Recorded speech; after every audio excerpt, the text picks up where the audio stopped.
So here we go. Saturday afternoon footy from Icon Park. The Blues hosting Southport. As we get underway, Pitnet up against Crosley, won by the latter. Woodcock tries to pick the ball up. Lord in there, slaps it out. On debut for Carlton today. Shannon dives in hard for the football. Binns has got him. Shannon gets a little kick forward. Off the ground goes Marchbank. It's high into the middle. Opportunity here for the Blues. Moyer feeds it off to the run of Hogg, who spears it inside the 50. Carl is trying to track it back. Williams is on his hammer. Williams will eventually collect it. Carl's got him. And looks like that ball can't be extricated out. And we'll have a stoppage in the forward pocket. Blues looking to transition forward here with great ferocity. Southport won the toss. They'll be kicking to the left in this first quarter. Nice start by Ashton Moyer too. Very clean at ground level with the give-off. South Australian, of course. Crosley double palms it down. Tries to extract it out himself, and we'll have another stoppage. Southport coming off a win against Coburg in pretty scrappy conditions in terms of the wind that day. Woodcock trying to affect the spoil. Opportunity here on the outside of the boot. That's going to go across the face and out of the full from Binns. So an opportunity for Southport to clear. They've got very good depth across all of their elements on the ground. It'll be Spencer to bring it back in.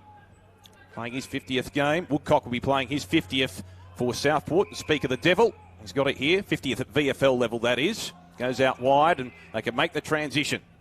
Long kick by Shannon towards half forward. Flying high for the mark there. Unable to take it was Buzzer. Blues have the numbers across their defensive line at half back. Wilson. Chip it short. Good option as well. They've just been able to caress it around the defensive zone and find a number of options. So Lord deep in defence. In fact, it's Durden. Durden goes short. Of course, Durden playing his 100th game at State League level today. Prout has got it at centre half back. Durden, of course, spending some time in the sample as well. Big fly there at the back coming from Clark, who kicked a 100-metre goal last week against Coburg. Did manage to get a handle on it. And eventually the ball tumbles out of play. True settling out of side. And you notice a Carlton VFL side wearing the orange socks, which is a flow on from last night's Guernsey variation for the AFL side Carlton respects. And you see Captain Lockie Young is resplendent in bright orange boots to go with it. Throw in. Crosley wins it down against Pitnet. Carroll tries to extract it out, and he does so. Tried to get the hand pass away, but he was brilliantly brought down, holding the ball. It'll be a free kick going the way of the Sharks. They'll be taken ultimately by Willis, and they can work it forward, down towards right half forward. Zach Foote will be trying to lurch onto that bouncing ball, but he can't keep it in. We'll have a throw in just inside the attacking 50 for the Sharks, who are building gradually. Yeah, and I'd mention that for their season as well. I watched them live for a half last week. They're very well organised around the footy. They've got good leadership and experience. I just think they're building nicely into their season. So Crosley wins it down. Young was slung to the ground in a bit of a coat hanger type situation by Dawson, and the Carlton skipper will win the free kick. They've been a little bit more considered in their ball movement early in this game, Carlton, whereas Southport have looked to move quickly. Lockie Young will go short to Billy Wilson, who had to work overtime against the Bombers a couple of weeks ago. Deep in defence, was a designated kicker. Goes towards right half back. Lewis Young takes the mark just inside the field of play. Wilson's building nicely in his debut season out of the Dandenong Stingrays and Dramana. Just a nice player off half back. He'll get it back again here. He's got multi-facets to his game. He's a good defender, plus runner and user. He did stand out for Vic Country a few times last year in the under-18 national champs. He looks towards Motlop. It's spoiled away. Well done in from the side. Jepson, the former Coburg player. Going in hard for the football there is Will Sexton. Couldn't quite latch onto it. Opportunity for the Blues to clear off half-back. Wilson was taken high there by Lockhart. He'll receive the free kick at centre half-back. So he's been prominent early, hasn't he, Billy Wilson? Yeah, he has. Just as I said, building nicely into the season. And good to see Jesse Motlop getting involved. He really started on ball. He's moved forward now. I think it's his fourth game back from injury, and they'll be looking to actually build his midfield time, I think, today.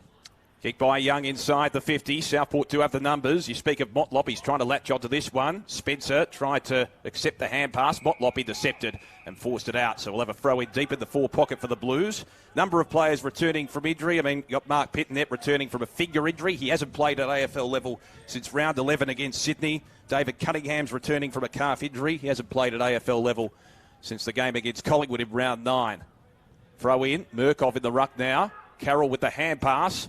Opportunity with a snap by Carl towards goal. He misses to the left. at a minor score, so... It's building nicely for Carlton as a football club. You look at the richness of players coming in here. There's some strong depth. You mentioned Pitnet. Tom de Koning becoming very successful as a ruckman, but he's going to need a rest at some point in the second half of the year as Southport go forward. Shannon with a long kick. Finds the option. On centre wing, Edwards goes inside the 50. Good mark from Durden, just chopping that one off. Uncanny ability to read the play pretty well in defence, Durden. We saw that against the Bombers a couple of weeks ago.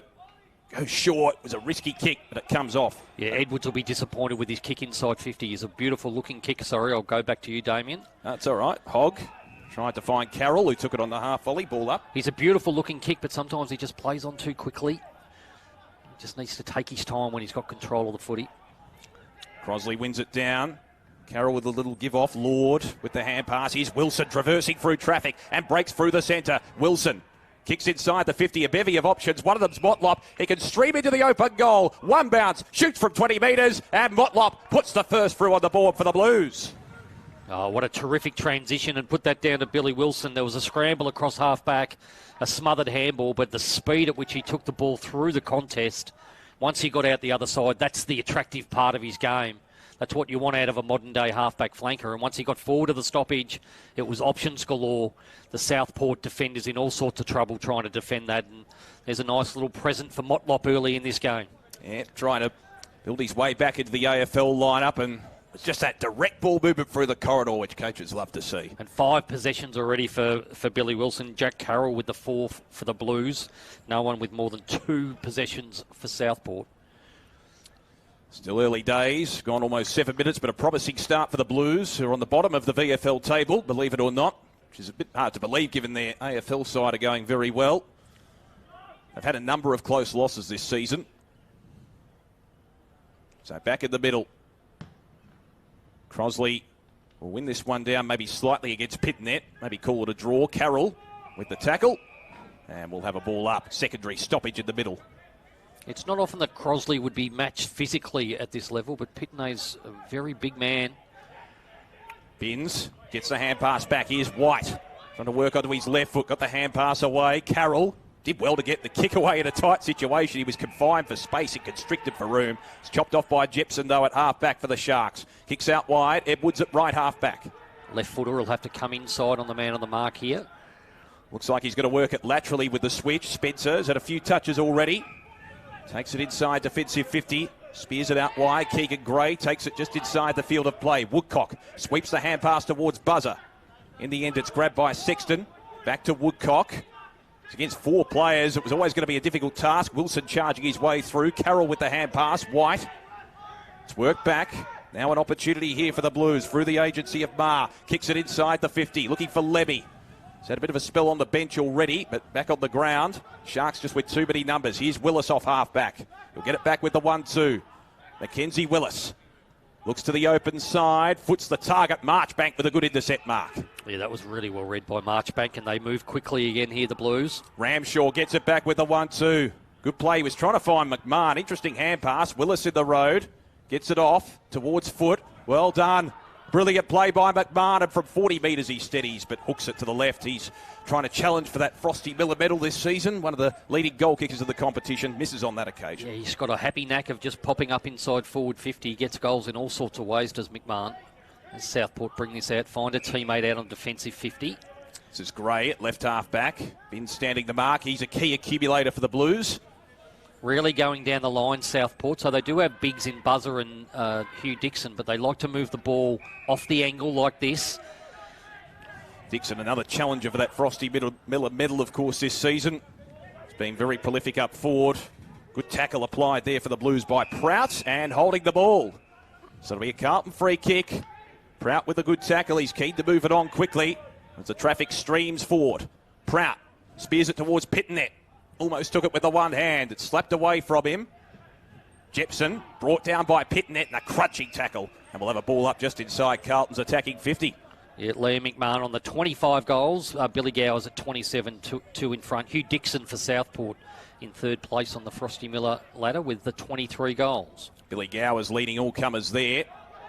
White, high left foot kick towards the hot spot. Looking for Lemmy. Just couldn't quite get there in time. And the intercept mark taken by Shannon for the Sharks. He goes short towards Joyce. Almost took it on the third attempt. Loses it. Big chance for the Blues here. Moyer applying the pressure on Jepson. Spills free. Here's Marr. Gets the hand pass into open space. Races on here. Marr almost follows up his own footy. Did it well. Moyer feeds it back. Spearing kick is okay. Lemmy receiving from Hogg. And Lemmy shoots towards goal but misses to the right. So they've had a few opportunities, the Blues.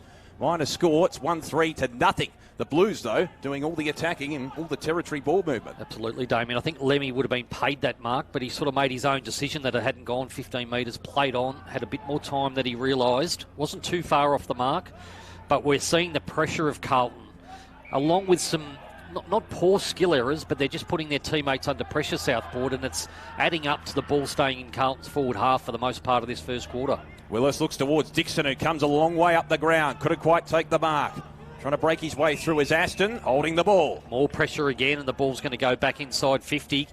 Lemmy has a really good mismatch here in the pocket. Marr goes towards full forward, looking for McMahon. It's spoiled away by Spencer. And through for another behind, just inside the behind post there.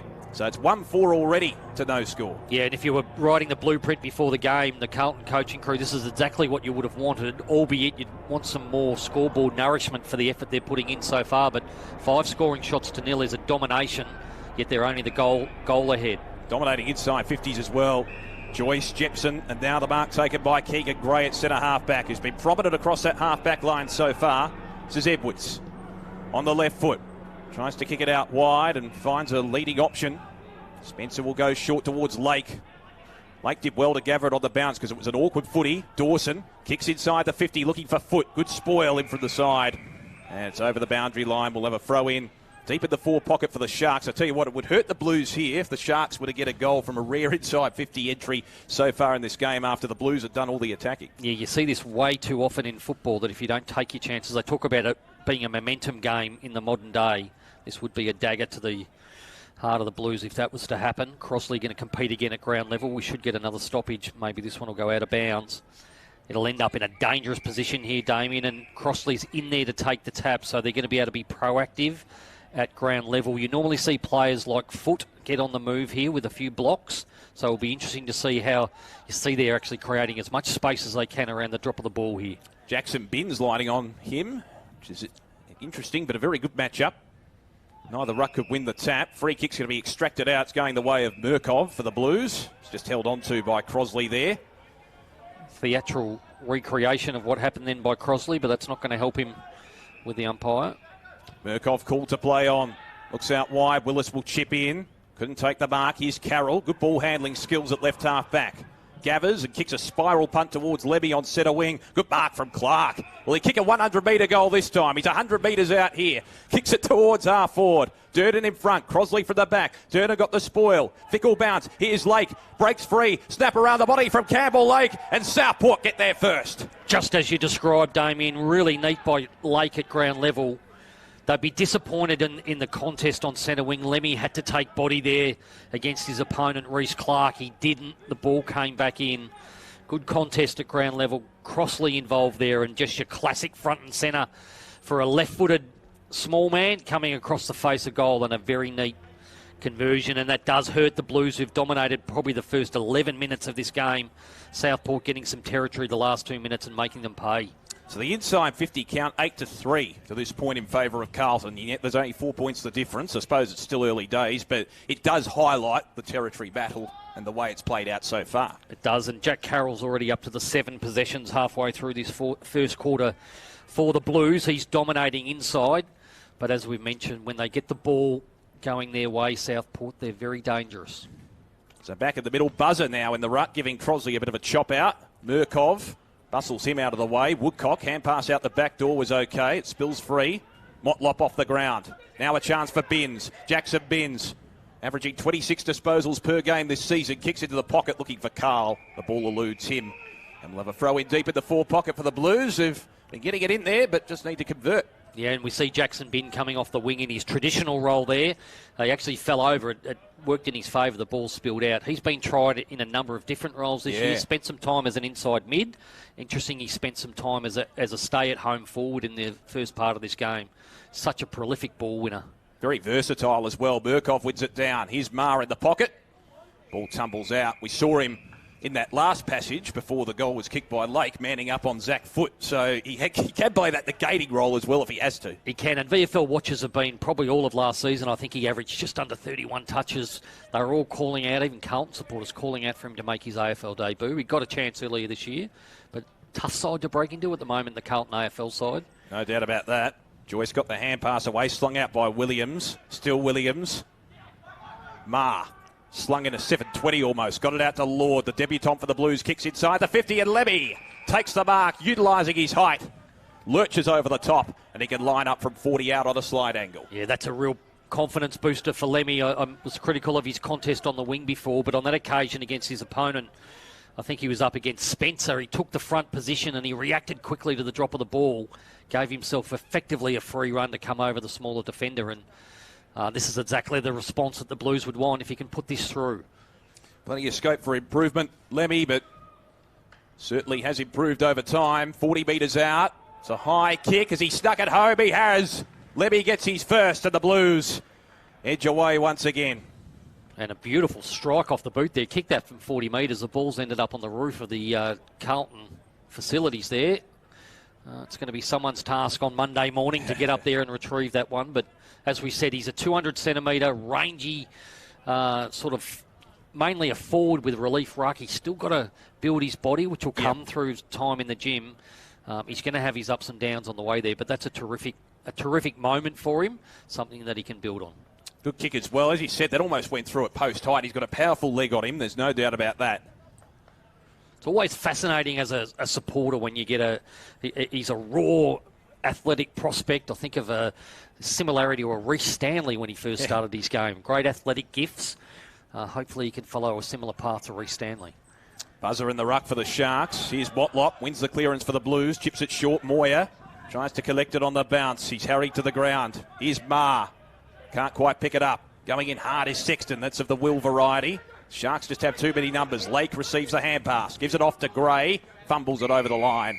Throw it in, just in front of the interchange bench here at Icon Park. A few people steadily streaming in. Of course, Carlton, the AFL fans, be absolutely joyful at the moment with the way their AFL side is playing. And they're not known as a humble supporter base generally, so they're up and about, I would imagine, but maybe that's a bit critical of them. We'll get another stoppage here at centre wing here with a good tackle coming over the top there. Southport really need to work on their matchups here inside the stoppage. Cooper Lord here free at ground level. Dawson almost picked the ball up. Here's White with the hand pass to Ramshaw, and now Marr as they look to traverse through the corridor. Marr slipped the tackle like an eel, gives it off to Ramshaw. Now Lord has got plenty of space, feeds it off. Moyer, 52 metres out, spearing kick inside the 50, and the mark has been taken.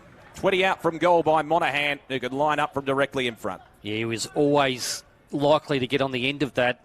I think it was Cooper Lord. I thought he was going to take the kick inside 50, but he chose to make friends with his new teammates by giving the handball off. But Monaghan then still there over the top. It's so hard to defend when you're on your back foot running backwards. He should convert this, Monaghan, to give him 2 in a row.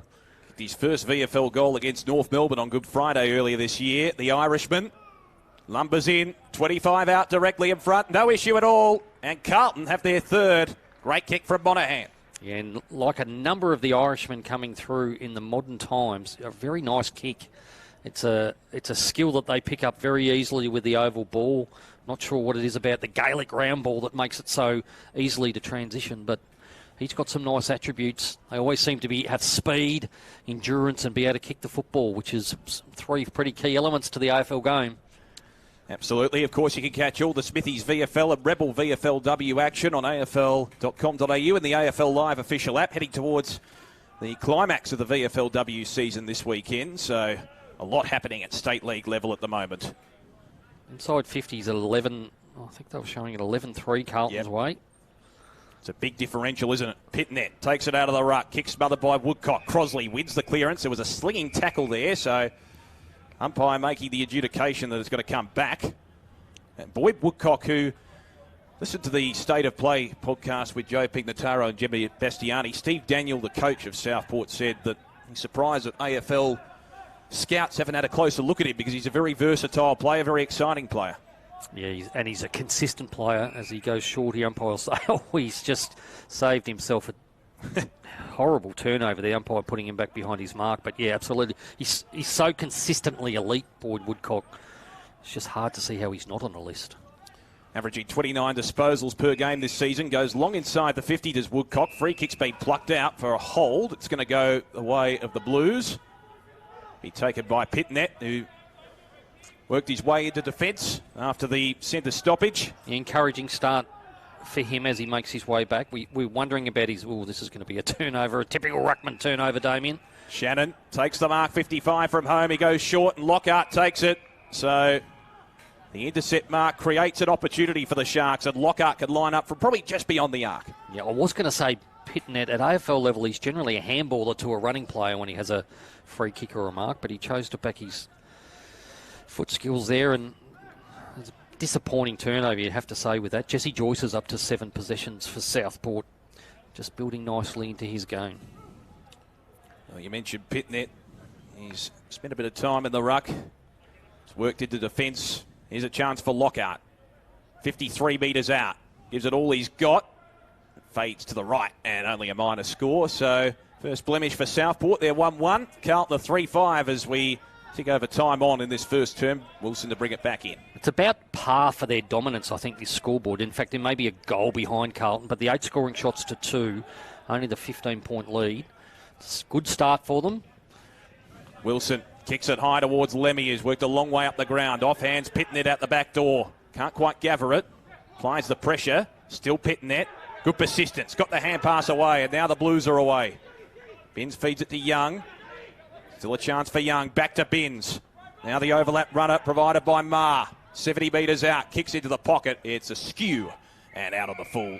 So the Sharks have the chance to repel from their defensive zone. Willis to take it. Yeah, he's apologising for his skill error there, Ma, but his forwards had to get into his line of vision, lead up the line for him. He didn't really have many options to use there. Willis to Shannon, and they're going to transition it to the outer side here, the Sharks. Buzzer will take it here, the former Brisbane Lion. At VFL level, Buzzer kicks into the middle of the ground. In from the side, Sexton couldn't take it. Carroll with the hand pass to Wilson, who drives it inside the 50. This is dangerous. Binns, can he keep his footing? Sport away from him. Lemmy tries to give the fend off, gives it back to Motlop, who screws it round the body and kicks another one. Yeah, well done, Lemmy.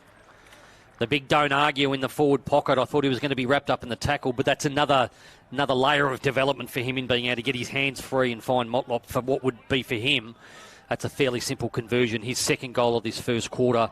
The thing that's standing out for me so far, we're 22 minutes into this game, Damien, is that the Carlton players through the middle of the ground have been able to break 4 or 5 tackles. And when they're breaking the tackle, it means all their midfielders are getting on the run past the stoppage or past the contest, and they're able to bring the ball in over the top in really dangerous positions. And I talk about that all the time. It's the hardest inside 50 to defend as a defender when you're running backwards towards your goal, and they're being outnumbered every time. Coaching staff at Southport, I think, will be savage on that at quarter time. You just can't afford to let players slip those tackles. Well, somewhat of a boil over at the moment. 4-4 to 1-1. A reminder for those who aren't as au fait with the Smithies VFL competition. Carlton the last on the ladder coming into this game with just the 1 win for the season. Southport are pushing to establish themselves in the top 4. So a big start for the Blues. Pitnet takes it out of the ruck. It's gang tackled immediately and will have a ball up. Maybe utilising the verve from the AFL side. And maybe that's filtering through. You'd imagine so. It'd be a happy place, the Carlton club at the moment. So Lord, Carlton debutant, has it stripped off him. And pass comes out towards Ma, who got it from Prout. Hogg involved as well. Wilson, good persistence and pressure from the Sharks. Taking the ground there is Jack Sexton. And we'll have a ball up. Interesting to see how Jack and Will Sexton contribute today. Probably players somewhat that go under the radar, but been pretty consistent so far this season. Crosley maybe slightly won it down against Pitnet. Carroll tries to stream through. That's better. They're the tackles that have been getting through and releasing the handballs to their runners. Normally in these situations, it's Crossley, Woodcock and Dawson are the guys that really step up as the senior players for Southport. They'll get a chance here. Joyce kicks it inside the 50. Aquay will look to spoil. Foot going back with the flight, couldn't take it. And it tumbles out of play in the forward pocket for the Sharks. So we've gone almost 25 minutes in this first term. Mentioned the inside 50 count before, Mick. 13-6 in favour of the Blues. Yeah, and you look at Southport's forward setup. They've got Dixon, they've got Buzzer, they've got players like Foot at ground level. They've got an embarrassment of riches in terms of talent. Just not getting value for that at the moment. Edwards kicks it towards the hot spot. Durden with the spoil. Well done. Prout slaps it forward for the Blues. He's got Bids on his outside. Bids collects it himself. Gives the hand pass off to Young of the Lewis variety. Feeds it back to White at left half back. Drills it towards Burkhoff. Will have to utilise his height here. Couldn't take the mark. Spills out the back. Clark stabs it on the boot, and Woodcock takes a good grab, 70 from home. Gives the hand pass off, Foot from 55. Sets sail for home. Kicks towards the goal face, and it's got the legs. Zach Foot puts through his first, and that's a badly needed goal for the Sharks. Yeah, outstanding by Foot. That kick in these conditions, the ball's a bit slippery. He covered that distance fairly comfortably. Some scrappy sort of ball movement going forward, but I think it was Woodcock with the safe hands through the middle of the ground and the quick handball to Zach Foot, a player that I really love as a forward half player. Played senior football at the Sydney Swans a number of years back. Played a couple of games during the COVID era, I think. He did, and he originates from Langwarrin and the Dandenong Stingrays down on the Mornington Peninsula here. His father was a fantastic and tough local footballer for Frankston in the VFL, and he's just got great leg speed, and what he's able to add to his game is his ability to finish from long range. So that was an outstanding goal. Probably his best game at AFL level was in a Sydney derby, and we've got one today, of course. Back at the middle, Pitnet takes it out of the ruck. I think it just went beyond the circumference of the centre circle there, so they're going to have to recall it. And former teammate in Lockie Young is lined up on Zach Foot at the moment. Former Dandenong Stingrays teammate. He actually gave him a little bit of a pat on the back to say nice goal. Good sportsmanship. So back at the middle, Crosley palms it down. Woodcock with a slight fumble. Pitnet liked his persistence so far. Gets a little kick forward. Hogg gave it back to Motlop. He stripped off it. Kick by Aston towards the 50. Here's Foot again. Can he kick his second in a minute? Taps it in front of himself. Didn't quite win the free kick. Durden streams forward for the Blues. Spears it into the middle. Got a whistle. Lord's taken the mark anyway. Good kick. That's a good spot up. Carroll just backward of the centre circle. Drives it forward on the left foot. Penetrating kick to Lemmy. Good grab, and he takes it, and he's happy and content to go back and have a shot. Like a good forward, he says, just settle down, everyone. I got this covered. And he has had some good moments, Lemmy. We just talk about him as an intriguing prospect. You look at he's only, I think, 20 years old in his second year on the list here. You sort of forecast forward if he had another 6 to 8 kilos on him, he could be a really intriguing prospect as a powerful, tall Eric Hipwood type.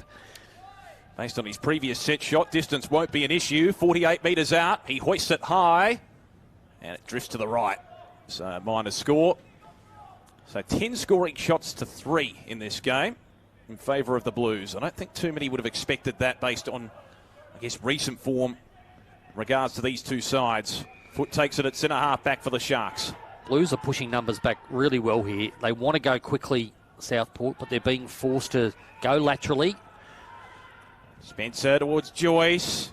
Joyce did well to keep his footing. Carl was applying the pressure from the side. The Sharks did well to work it out. Spencer again. Kicks it towards half forward. Big fly from Dixon over the back. Takes the mark. He wants to insert his imprimatur on the game. He goes short to Woodcock. Almost took it. Courageous effort going back with the flight. Wilson in his road like a roadblock.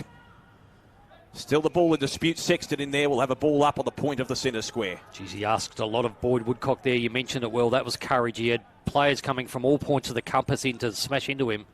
Held his head over the ball. Gets a stoppage. Foot again at ground level. Very clean.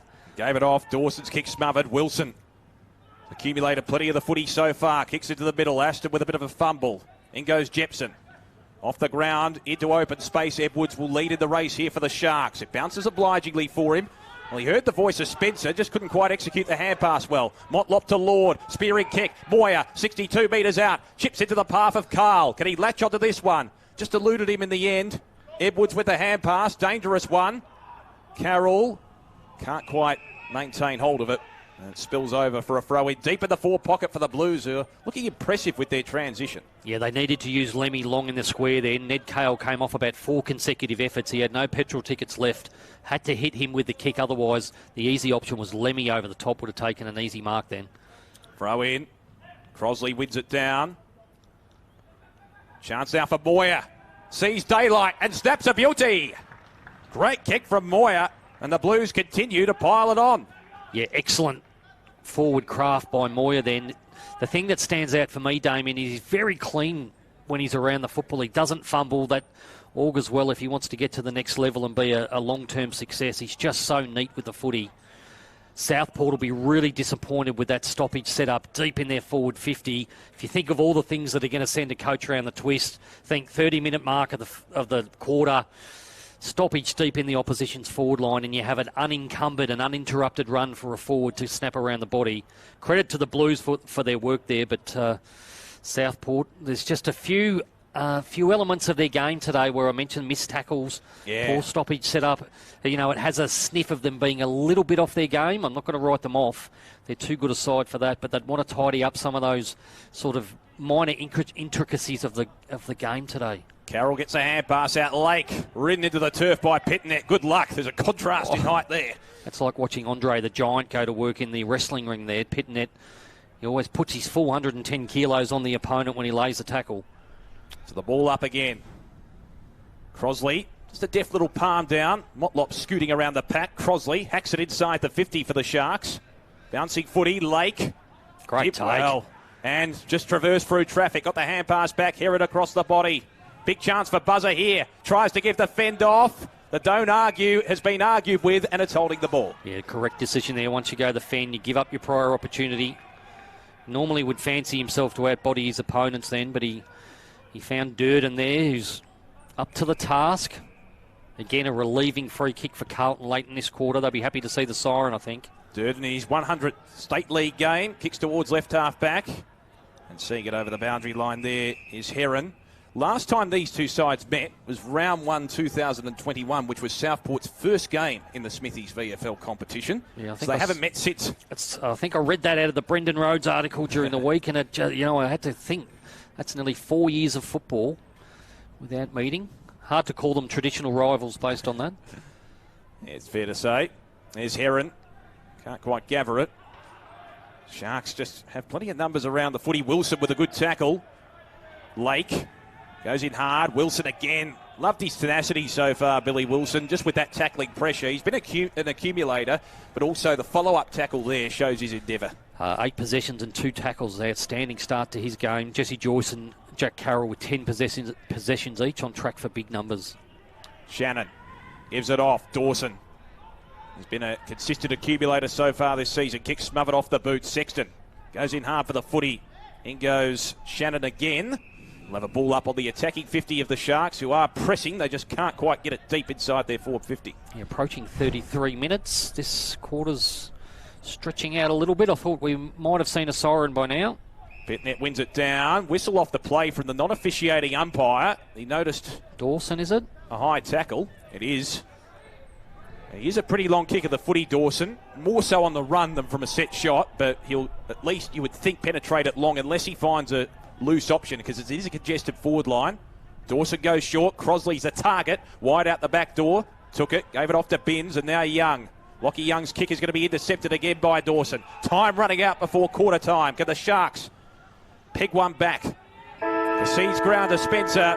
There's the siren for quarter time, and what a start from the Blues. 5-5-35. They lead the 4th place Southport the second quarter. Encouraging start for the Blues. Can they go on with it? That'll be the question. Of course, they faded out against the Bombers a couple of weeks ago before the bye. Pitnet wins it down, but Crosley will win the clearance with conviction for the Sharks. Kicks it inside the 50. Foot was waiting out the back, couldn't quite take it. Durden around the corner. And the ball will bounce over the line in front of Shannon. So we'll have a throw in between half forward and centre wing for the Sharks. Good promising play from Crosley there to win the clearance off his own ruck contest. Yeah, and we'd expect to see the senior Southport players step up here. Dawson, Woodcock, Crosley and the like. The experienced players need to give some real direction here. We'll get another free kick here, Crosley. And the advantage be paid. Umpire does let it go. Wilson been very good in defence for the Blues so far. Gives it off to Durden. Now Young of the Lewis variety. He goes short. White gives a hand pass to Young. Back to Wilson. They are flirting with danger a little bit, but they get out of it. Durden's kick out wide, looking for Monaghan, who's caught behind. Did well to make a contest. And Ramshaw reading the play at ground level. Chips it short. Levy was the target. Spoiled away from him. Dawson applying the pressure. Didn't see much of it in the first quarter. Gives a hand pass off. Willis. Sweeps it to Gray. Keegan Gray with a hand pass. Lake was running by, waiting for it, but that wasn't the option utilised. Maybe it should have been. Lord on the overlap. Chance for the Blues now on the counter-attack. Carroll, 75 out from home, goes short to Pitnet. In the pocket here. Pitnet chips it inside the 50. Carl's all on his own. He's got an acreage of space and he can line up for about 40 metres out. Yeah, it was a handballing error across half forward for Southport that really cost them there. All the momentum going their way. All his teammates, I missed the player who made the error, Damien, but they were all pushing forward once the ball was turned over. Carlton had a excess of numbers of forward of the footy, and it was just a matter of navigating their way through. Ned Carl loves a shot on goal. It'd be some sort of chance to convert from here. It's been a match winner in the past. These goal-scoring prowess. Carl will be kicking from about 45 metres out. Acute angle to contend with. Right foot kick on the way. Is across the face and just a minor score. So 5-6 to 2-1. That margin 23 points in favour of the Blues. Will the Sharks come back with their experience? Sort of half expected to, don't you, based on what they've shown so far this year? You do, and the first quarter finished, inside 50s finished 15 to 12 in Carlton's favour, but 10 scoring shots out of their 15 Carlton. They've just been able to get the ball in dangerous positions and often uncontested. So down the line, Lockhart couldn't quite complete the mark. It was a good effort. Prout is getting tackled over the boundary line and will have a throw in. Mentioned the fact that these two sides have only played once before. Southport won by a point from memory in their first ever Smithies VFL game against the Blues on this very ground. There were certainly high expectations of them coming into the competition, and they've more than lived up to them. Of course, made a grand final in 2022. And free kick's been plucked out of the ruck contest. It looks like it's going the way of the Blues here, kicking to the left in this second term. Lord to take it. Making his first appearance for the Blues. Lord kicks long inside the 50. Almost the mark taken in from the side by Pitnet. Willis waiting out the back. Tackled by Monaghan, but got the hand pass away. Jepson in close quarters to Clark. Bit of a fumble there from Williams. Could be costly. Still the Sharks under enormous pressure. Comes out. Dawson, quick give. And now Williams off left half back. They were pretty composed in that situation, the Sharks defenders, because the pressure was coming from all over the place. That final possession was really important to give themselves a chance to set up here. Buzzer's long down the line here in a wrestle. Foot looks towards Buzzer. Spoiled away there by Prout. And Sexton sees it over. That is, of course, Jack Sexton. Of a throw in. True centre wing out of side here at Icon Park. Glorious day for footy. A bit of cloud cover. Not much of a breeze to speak of either, Mick. No, and the ground looks fantastic. It is damp underneath. So ball handling and keeping your feet is a little bit of a challenge. We did have a deluge of rain late last night in Melbourne, albeit brief as Gray sees it over. In the old days, Damien, the coach would have said, put your long stops in so you don't fall over. Don't think they exist anymore with the new modern age boot. This ground always, at least from the 90s onwards, had a good reputation even at AFL level for the pristine nature of the surface, certainly compared to other local grounds as Crosley wins it down. Here's Dawson, left foot kick. It's been a bit more omnipresent this quarter. He finds Buzzer. Outnumbered here, Carlton, with Marchbank as the spare defender. Wiley Buzzer, 60 metres out from goal, just pokes it into the pocket looking for Foot, and he finds him. That's excellent patience by Wiley Buzzer. I mentioned Marchbank was a spare defender behind the ball. He had no option to go anywhere near deep in their forward line there, so plays on here, Foot. From 43 metres out, Zach Foot across the face of goal and just sneaks in for a behind. He did well with his ground coverage there, Foot, because he started that passage of play off left half back and he kept running forward. Certainly got speed and endurance, Foot. It's a good combination to have. Marchbank buys another 20 metres with the bounce. Chips it short. Oh, made it difficult there for White, but he managed to take it. Well, I think that's a lucky call there, but he did well, Will White. All the W's. Prout. Now Marchbank, who kept running. Good lesson for young players to just keep on running, even after disposing of the footy. Levy caught behind this time. Willis got to the front spot. Here's Clark with the 2-on-1. Underground hand pass was okay. Willis again.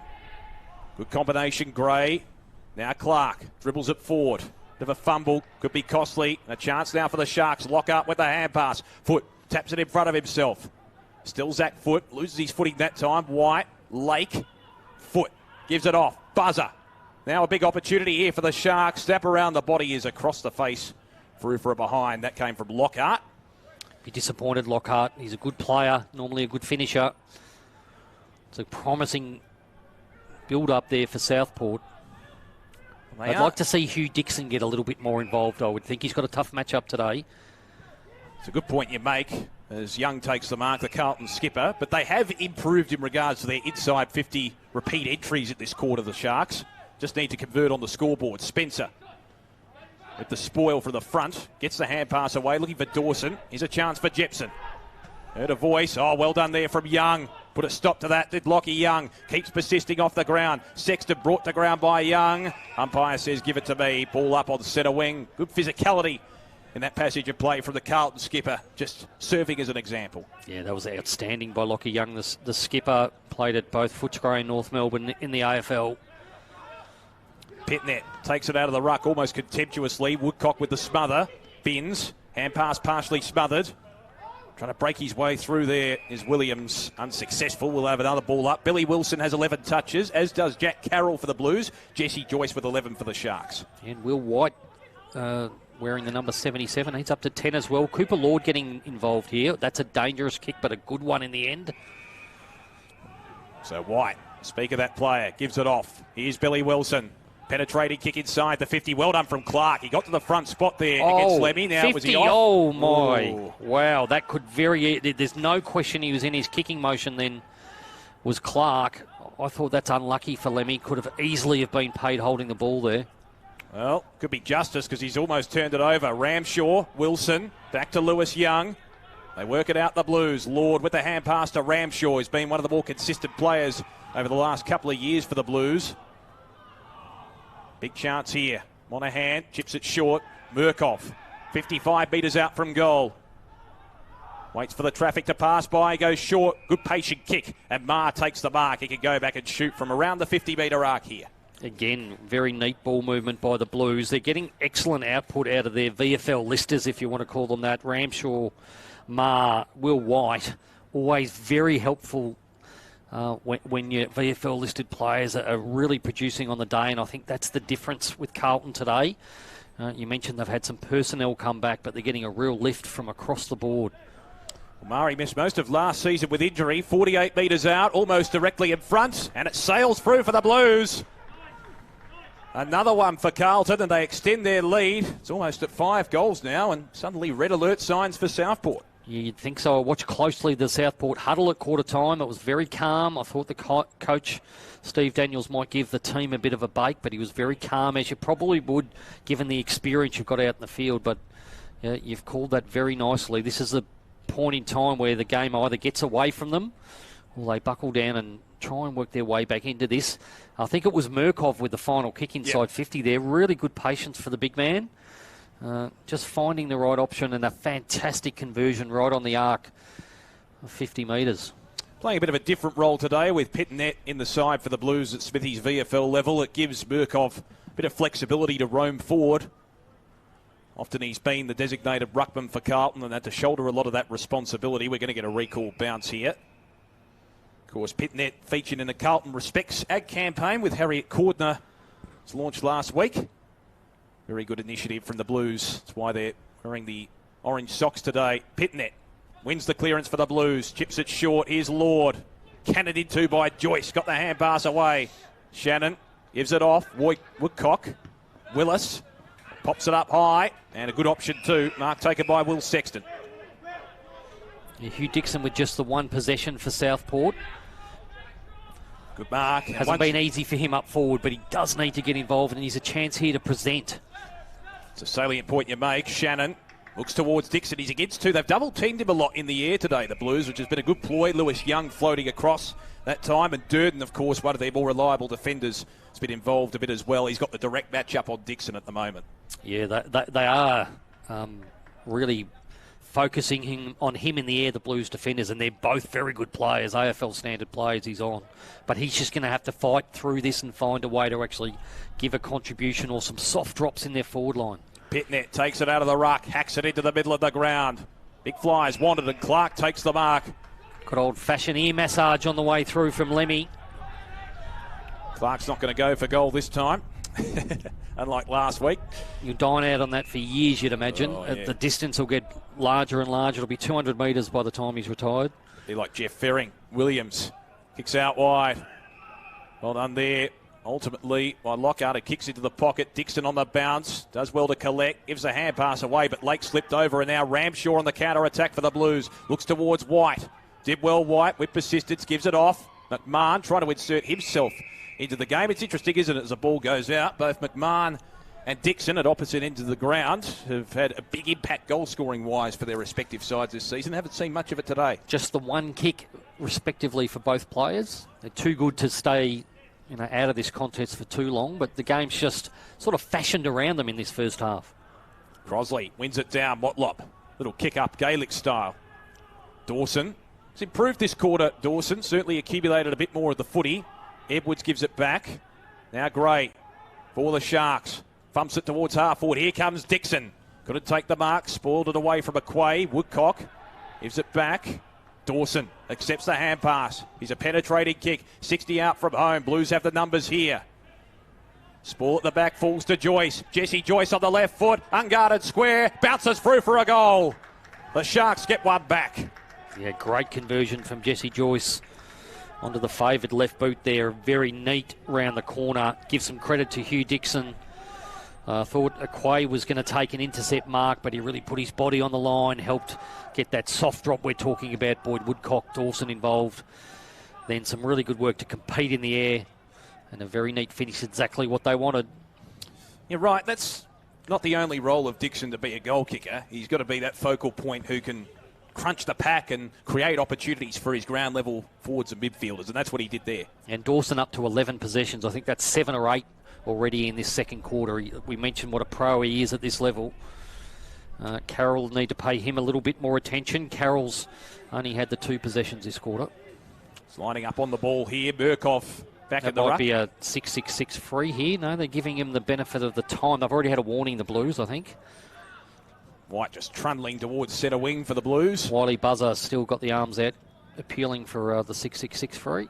Well, Crosley wins it down. Carroll, his third touch of the quarter. Kicks it high on the left foot towards Boyer at half forward. Did well to affect the spoil and affect the contest. Here's Joyce. He's got Spencer on his outside. He uses him. Spencer in a confined space. Keeps it in. Kick towards centre wing. Woodcock. Good stretch. Good mark from the little man in the end. He goes short to foot. Foot on centre wing. Kicks out wide, looking for Dixon. Try and bring him into the play. It wasn't the best delivery, and it'll be a throw in. Trying to look after the big fella there was Zach Foot. On the offside or off ball was Jackson Edwards streaming down through to the middle of the ground. It would have been a tough kick for Foot to try, but I think he could have actually had a go at that. It would have been a walk-in goal. Having said that, I think if you play the percentages, you can understand why he went for Dixon. It just didn't quite execute the kick. Absolutely. Murkoff wins it down. Lord tried to go out of mid-air. He affects the tackle along with Carl, and we'll have a ball up. We mentioned only 5 minutes ago it was a sort of make-or-break moment of this game. They've done well in that period since Southport. Here's Carroll on the left foot. Streaks away from the scrimmage and chips it short to Boyer. Shown promising signs. Kick laterally is dangerous. Murkoff was the target. Spoiled away from him. Works out okay for the Blues. Lord with the hand pass. Fickle bounce. And it'll fall for Southport here. Heron with a bounce. Well, it didn't come back to him as well as he would have liked. And White pickpocketed him on Great the left kick. foot. Good kick to Monahan. Chopping of the arms, maybe. No, not according to the umpire. Joyce did well in the one-on-one. Spencer gets a little kick towards the boundary line. And eventually the sanctity of the line is found by McMahon. We'll have a throw in just outside the attacking 50 here for the Blues. Been a very good player today, Will White. Didn't give up on that chase. Then almost forced the bouncing error, if you can call that an error forced. He's got a neat left foot too. Good to have the inside of former Frankston player Mick O'Neill in commentary today. Buzzer wins it down. Ma can't quite pick it up. Carroll betwixt between a couple of Sharks. You don't want to be in that situation in the sea. Ball up. No, you don't. Buzzer's going to try and body Murkoff here. One down by Murkoff. Dawson, as I said, has had a better second term. Pops it up high. Durden will fly from behind. Couldn't take it. Lewis Young with a bit of a spike towards Wilson. It didn't quite work out. Still a chance for the Blues to clear. Good tackle there from Sexton. That's of the Will variety. And we'll have a ball up. Yeah, big moment there Good ball security by Marchbank. If the ball slipped through, Southport were looking to pounce. The ball up. Murkov shouldering a bit more ruck responsibility this quarter. Here's Shannon. Takes it on the bounce. Very composed as he sizes up his options. Kick towards the hot spot foot. Great hands. Great grab. Oh, he's just very good in the air. He presents so many different ways of beating you in the forward line, does Zach Foote. He can get you on the lead. We know his pace and his ability to work up the ground. But that's a genuine contested mark in traffic there. Lesser player would have lost the handle on the ball. Particularly when you lose your balance, it's harder than it looks to actually keep your handle on the ball. Zach Foote for his second goal. 38 metres out. And he's just missed to the right. You've got to convert those. And a minor score for the Sharks. They're still within striking distance, but they haven't made too many inroads in the last 5 minutes on the scoreboard. It feels like they've equalised the game a little bit, but conversion's everything at the moment. Marchbank goes long towards Murkov. Moyer affects the spoil. Spencer did well to read it. Hand pass is going to be chopped off. Carroll, good smother from Williams. Caresses his way through, gives the hand pass off. Combining there with Finch. Foote, now Heron, deep in the pocket. Don't tell me he's going to kick a banana around the corner. He's done it. Sensational goal. One of the best of the weekend. That is a Smithy snag, if ever there's been one, from Jacob Heron. I didn't think Zach Foote was going to get that handball out, but he did really well to stand up in the tackle and get it to him, and almost instantaneously off the boot, that was going straight through. Sensational play, just on the outside of the boot. Did well to avoid the traffic. Well, they're certainly making inroads now. They're not just equalising. 6-6 to 4-4, and that's a real team lifter for the Sharks as well. Well, I think you could stick a bucket of balls down there for Jacob Heron, and he'd be hard-pressed kicking 1 out of 20 from there. Just curled it around the right goalpost. The outside of the boot. In the old days, that would have been right in front of the old stand, Gardner stand here. The crowd would have been cheering right behind that. Jacob Dawson up to 12 possessions, really leading from the front, the skipper. So back in the middle, approaching time on in this second term. Interesting game, this one. Crosley wins it down. Southport with the momentum at the moment, but still trailing on the scoreboard. Carroll tried to go off the ground, and Sexton with a tackle. Secondary ball up in the middle. Well, Heron getting involved. Had a good first quarter when the chips were down. Lake tries to get the kick away, holding the ball. So a free kick to the Blues off half-back. Their tackling pressure has been superb. Prout to take it. At centre half-back, called to play on. Oh, that's going to come back, I think. Edwards is underneath it, position A, and he takes the mark. He's got a good pair of hands. Edwards with the hand pass. Run provided here for the Sharks. Spencer goes long, buzzer the target, Aquay with a trademark intercept grab, as he often does, and we've become so accustomed to over the last couple of years. Good grab. Yeah, that was fantastic. Buzzer had a really nice matchup one-on-one. Aquay identified that, left his man very early. It's worth its weight in goal, an intercept mark across half-back like that. Lewis Young at right half-back. Will chip it short to Carroll. It's been a key accumulator today, hasn't he? This is possession number 14, leading all comers on the ground with this kick. His last 10 minutes have been excellent. I feel like the next 10 minutes of this half are going to shape this game. Crosley stayed down, did well to keep his footing, dribbles it into the middle. Here's Binns with the intercept. Jackson Binns, hand pass intercepted. Was well done from Sexton. Shannon gives the hand pass off. Heron's a light after that last goal. He goes short to buzzer. Should be chopping of the arms. No, umpire says play on. Doesn't matter. Heron gets it back. Chips it short towards full forward. No mark to Foote. Did well to gather it and snap a beauty. Touched. Well, there you go. Zach Foote was in celebration. And then the umpire made the call and was probably there based off the naked eye, but thought he deserved a free kick for front on contact, actually. That's what he was appealing to the umpire afterwards for. Might have dodged a bullet somewhat there, the Blues. But they are starting to build the run through the middle of the ground now, Southport. Starting to look a little bit ominous, actually. The margin's back to 13 points. The Blues would obviously not be resting on their laurels after that loss to Essendon when they were up by over 40 points and managed to lose it by 3 at the end after a very good first half. Pitnet was there, Lord, Marr, now Binns at left half back. Hacks it to the centre of the ground. Gray came in from the side, almost collided with his teammate in Williams there. McMahon needing to get into the game, gives it off. Motlop, tackle, ball up. Had a very good first quarter, Jesse Motlop, with 2 goals for those who are just joining us. Slipped ahead of the inside 50s, Southport, 23-19. We just see Robert Monaghan coming off holding an arm, I think.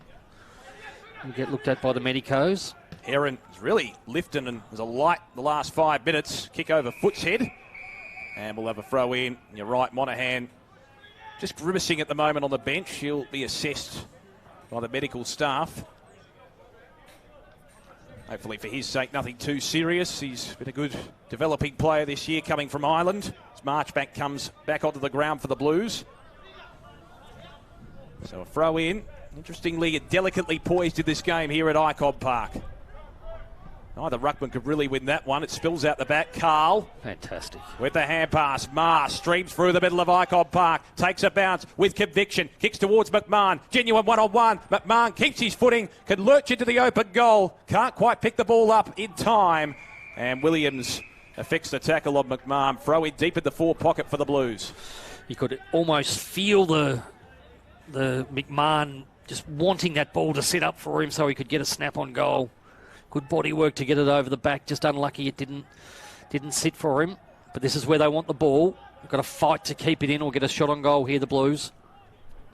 Well, Pitnet and Murkov were waiting for it. Murkov almost took it out to the ruck. Here's Motlop, besieged upon by Woodcock. That'd be a great one-on-one matchup throughout the day, wouldn't it, if they played directly on each other? That'd be fantastic. He was like a basketballer then in the ruck, Murkov. Now Pitnet comes in. He's going to get a free kick too. Crossley looks like he is arguing like Mickey Martin used to do in the old days, saying how could that be a free kick? But this is he's run through the mark too.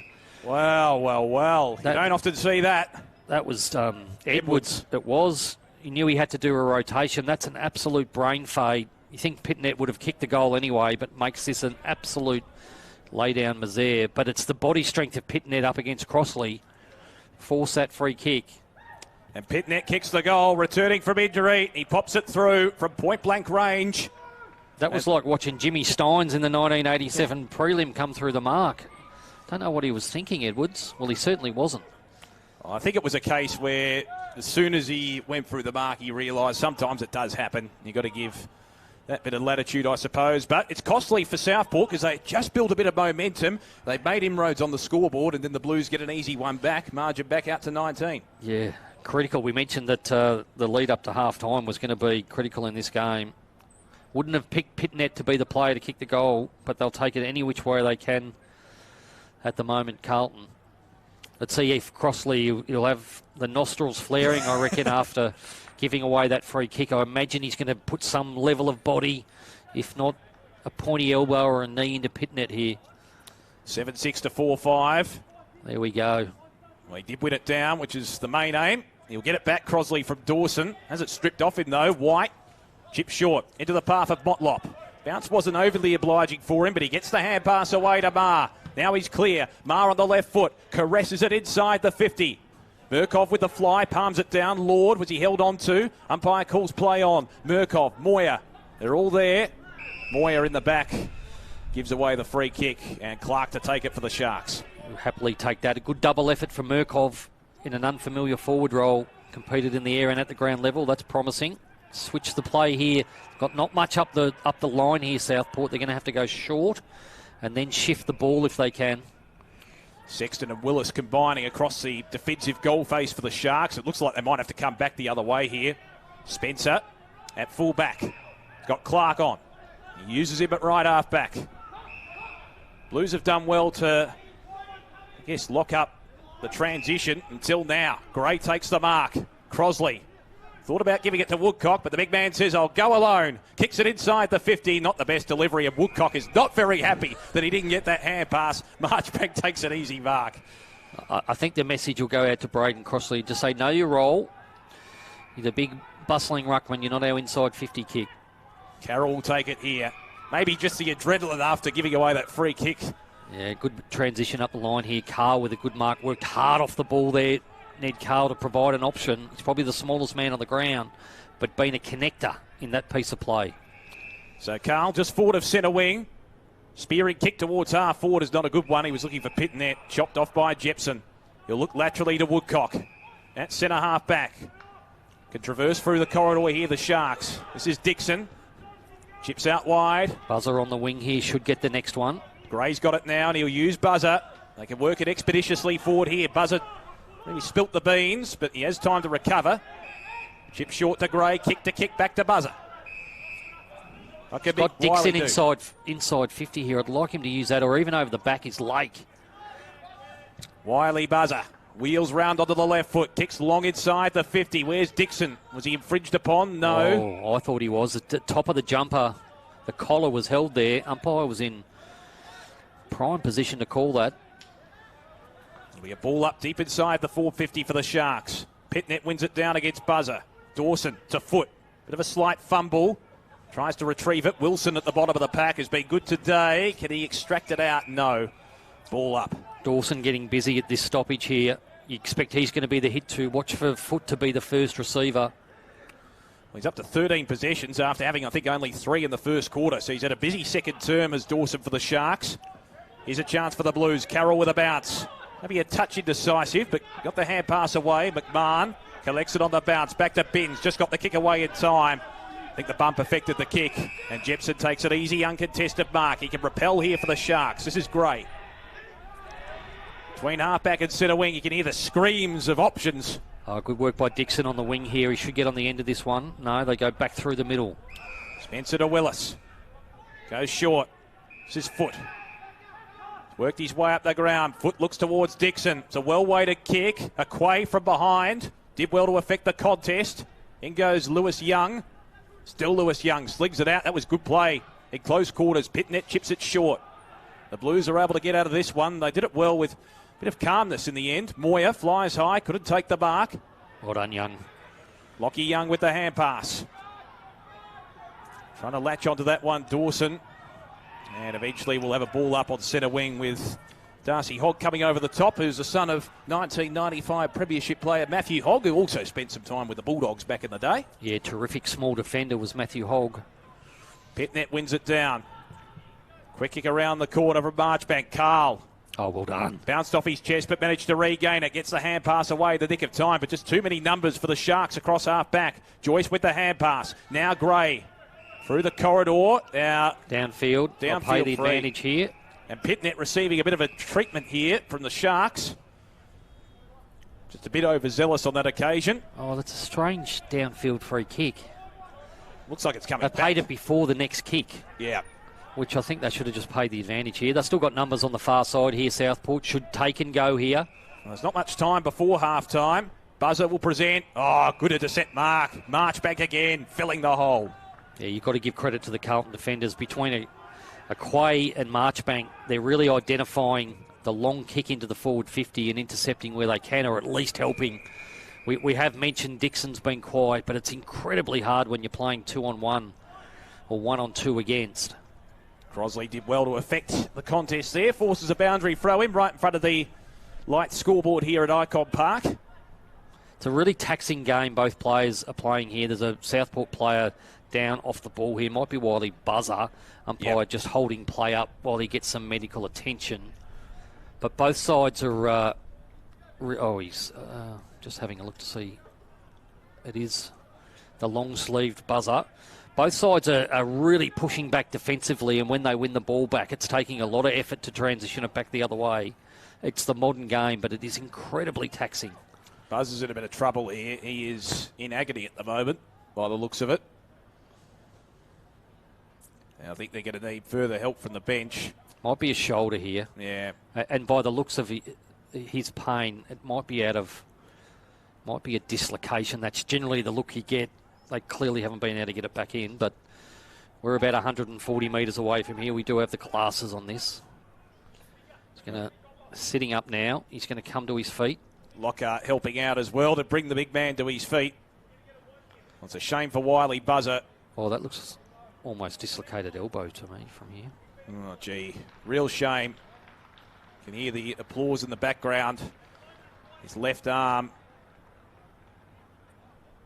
And you can see good sportsmanship there from Lewis Young just to see if he's okay. He is clutching at his elbow by the looks of it. You would expect that he'll get treatment at halftime. I wouldn't expect to see him in the second half. Quite rightly, the play's going to stop here until he at least gets out of safe range, or preferably gets off the ground. So there might be another minute or so before we get underway. He's competed well in the air. He had the 5 disposals, but he's affected the contest, and that's effectively his role for Southport.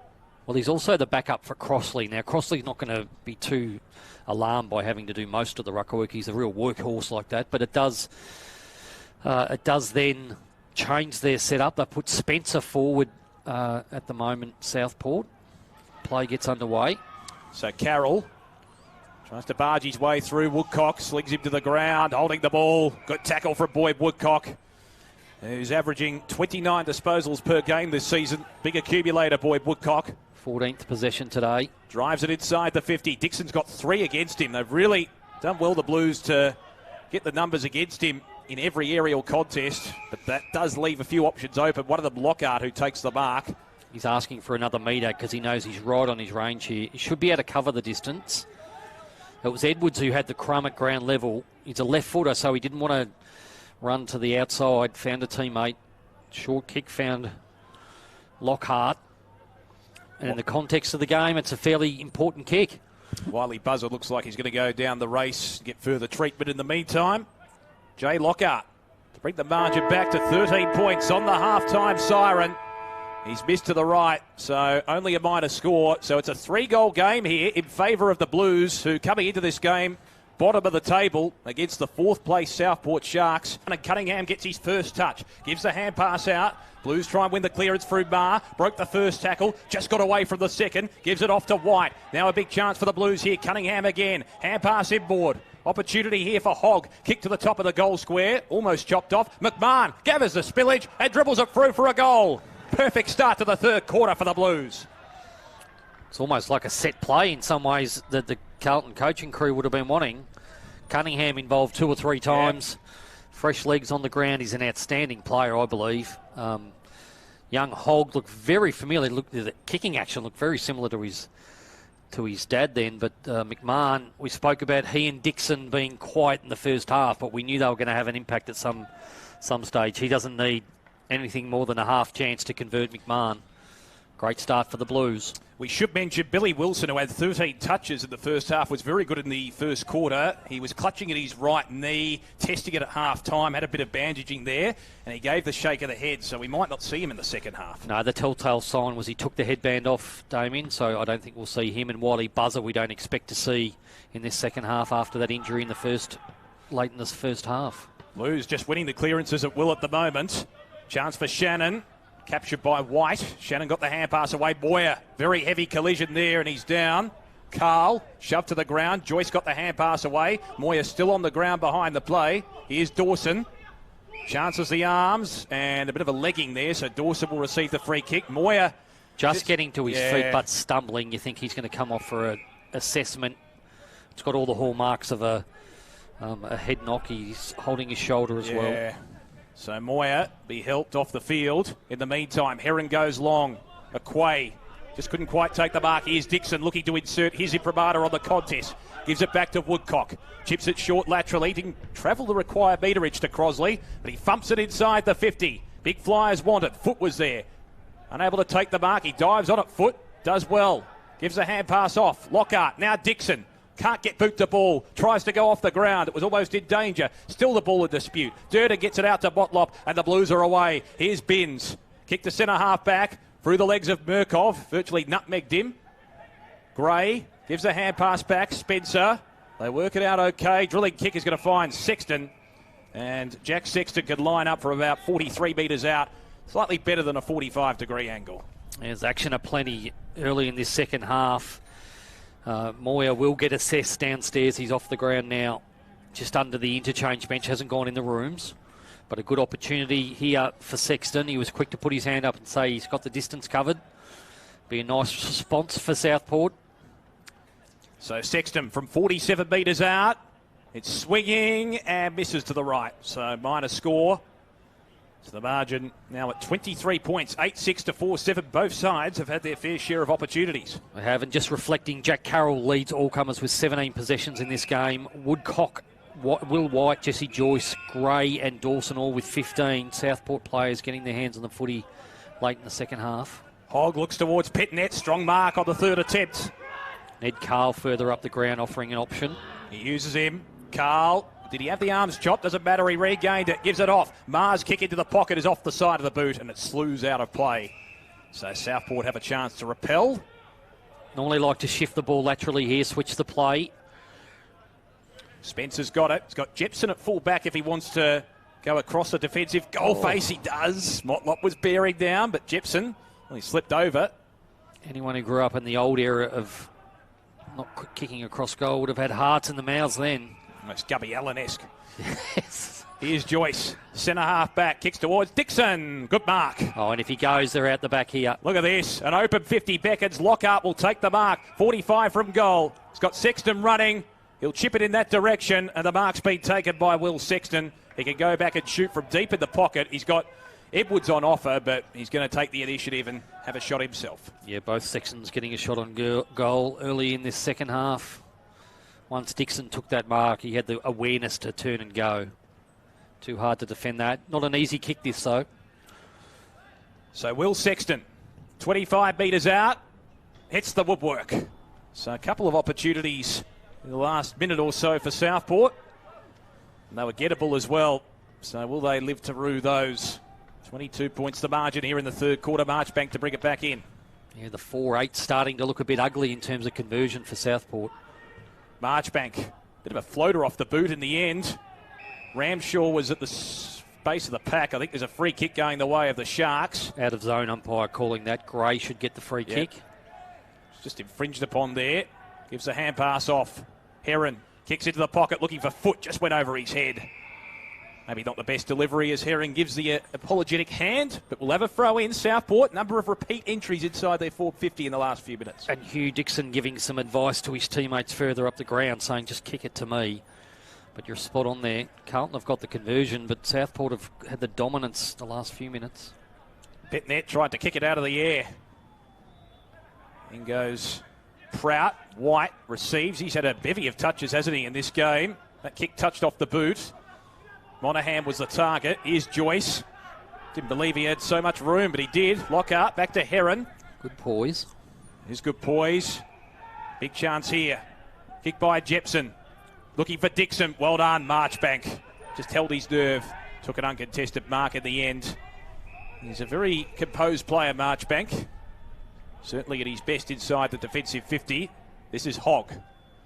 Hoist it high with the left foot kick.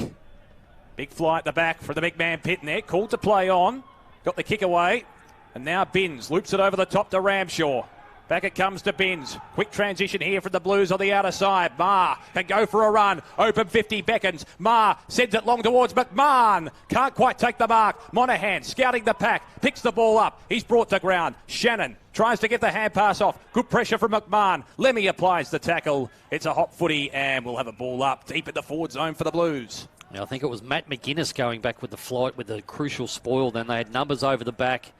3 Carlton players all got goal side of their opponents. That's a critical save from the Southport defenders, but they're not out of trouble yet. Crosley wins it down. Here's Carl. Opportunity for Carroll. Slings it out the back door towards Binns. It's over his head. And we'll have a throw in just outside the attacking 50 for the Blues. Just seeing Ashton Moyer return to the bench. He's got a smile on his face. Good to see. That sort of indicates that he'll be able to come back on the ground, I think. He had a bit of an awkward collision earlier in the quarter. Had to be assessed. Petnet wins it down. What can the Blues muster here from this 4A forward? Here's Ramshaw. He's a long kick of the footy. That's no exception. Kick towards full forward. Well done from McGuinness. He was the backstop there on the last line. It's the early body work that was impressive.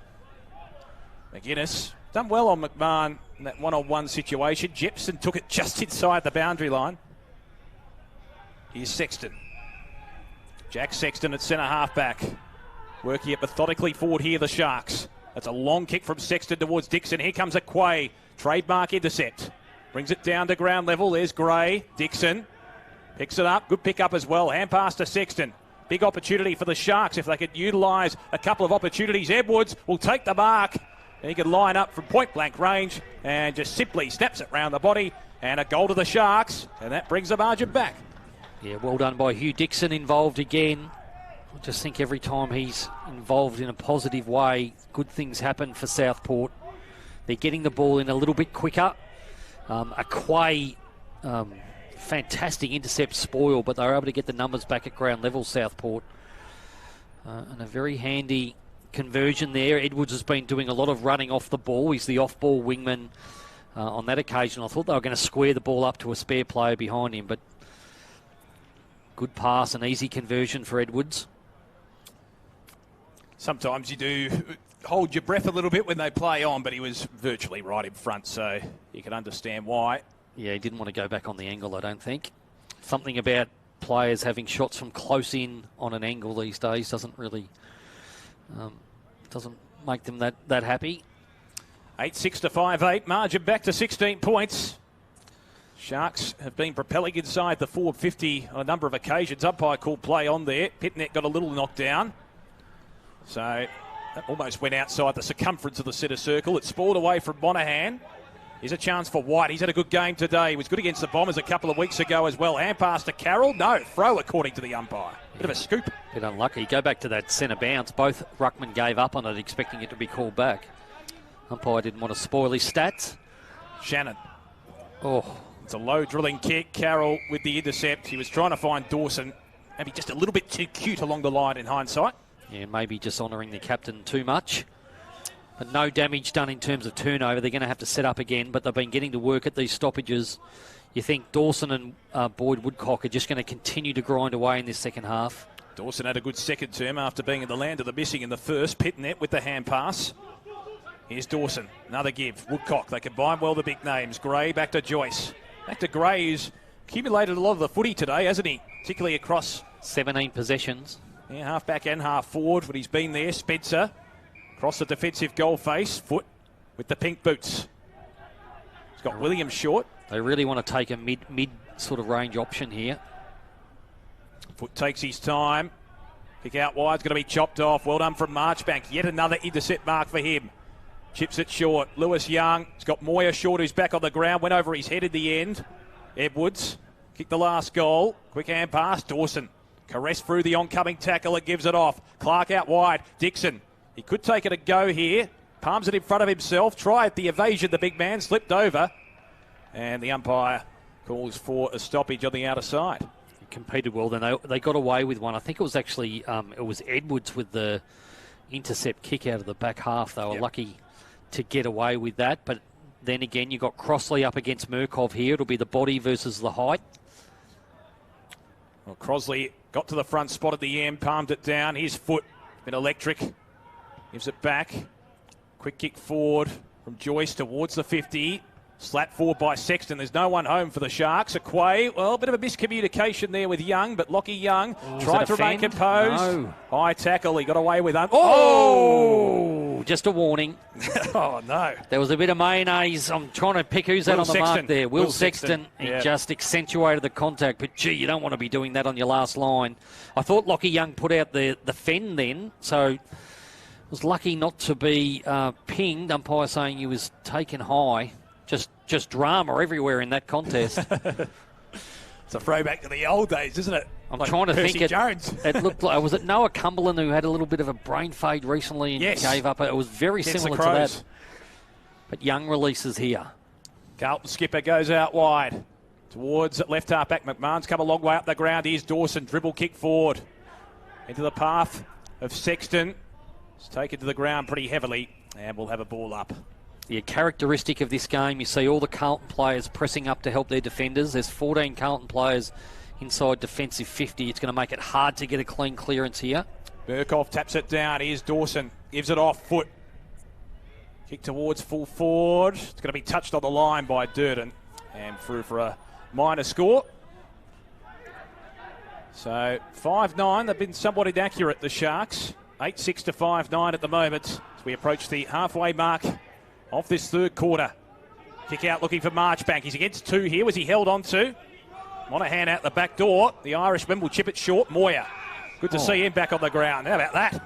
Bit of dexterity there.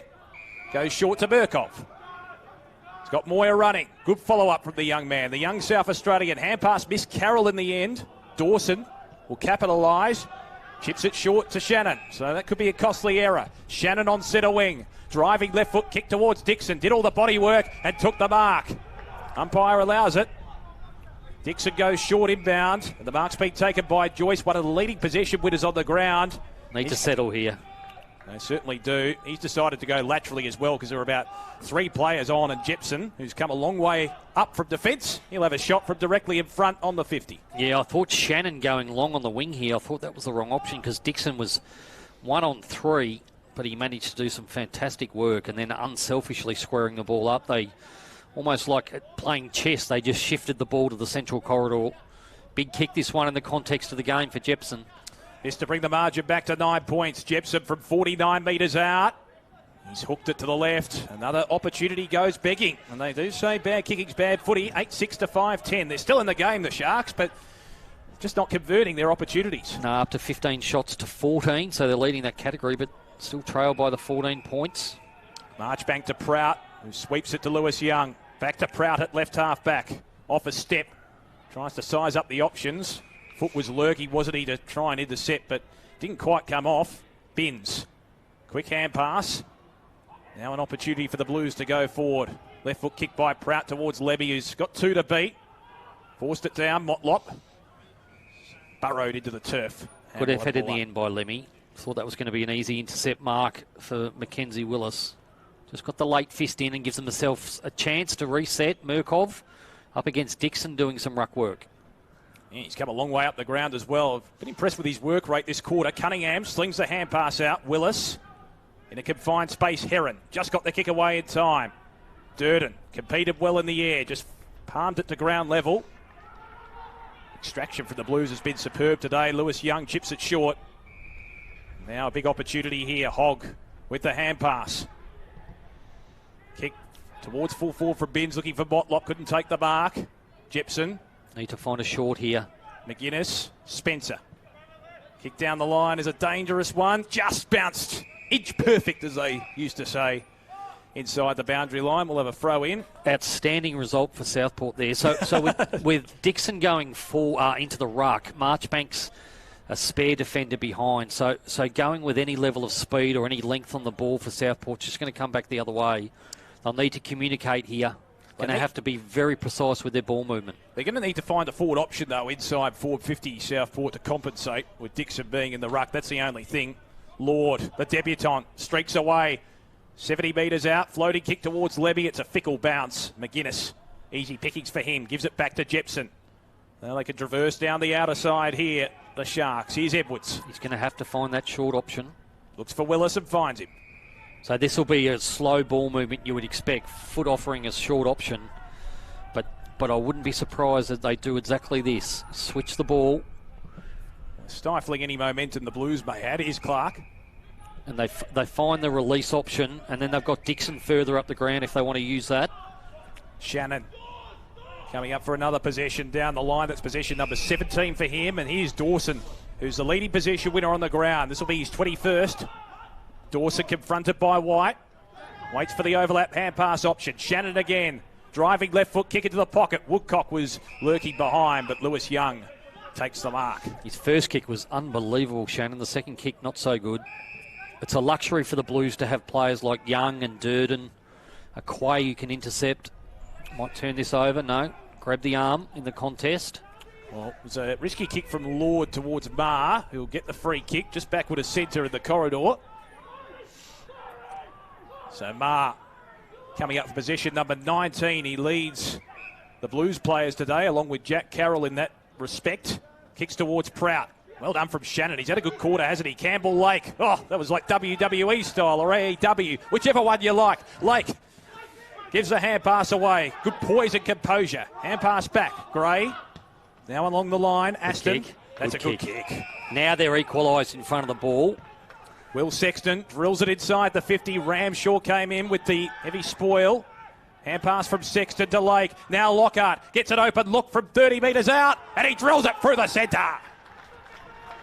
The Sharks are back and they're lurking. Lockhart kicks the goal. And finally they convert through the big sticks. Yeah, you called that really well. It is like sharks circling their prey here. Doing it by death by 1,000 cuts. It's not as fluent as it possibly could be. But they've given Crossley a nice little break on the bench here. He's going to try and come back onto the ground. Not only have they given him a break, Hugh Dixon's got involved in the game. They get a goal on the board. Close it within single digits. It's a long time since they've been that close in this game. Probably early in the first quarter. Correct. 8-6 to 6-10. It tells a story, doesn't it? They've had more scoring shots, the Sharks. 16 to 14. You always had that feeling they were going to come back, given you've got to remember they're fourth on the table coming into this game. Carlton the last, although the Blues have a few handy inclusions today. But the Sharks never lie down. Just starting to dominate on the stat sheet individually and at team level. They've had 50 more disposals than the Blues. Finally call this one back in the middle of the ground. Pitnet wasn't going to wait that time. He was going to play the percentages and run off if the umpire decided not to blow the whistle. So the ball up. Dixon up against Pitnet. Maybe slightly one down by the latter. Dixon, hand pass out the back door. He was trying to find Woodcock, but Maher takes it, gives it off. Here's Hogg. Bounces obligingly for him. He had 3 Sharks to beat there. They were just circling around again. Jepson takes it away for the Sharks. Kick towards centre wing. Finds Aston. It's been good the last couple of minutes. Chips it short to Lake. Yeah, they're really getting on their bike when they get the ball, Southport. Their running power was really impressive then. You mentioned Aston. He really dug in to give an option.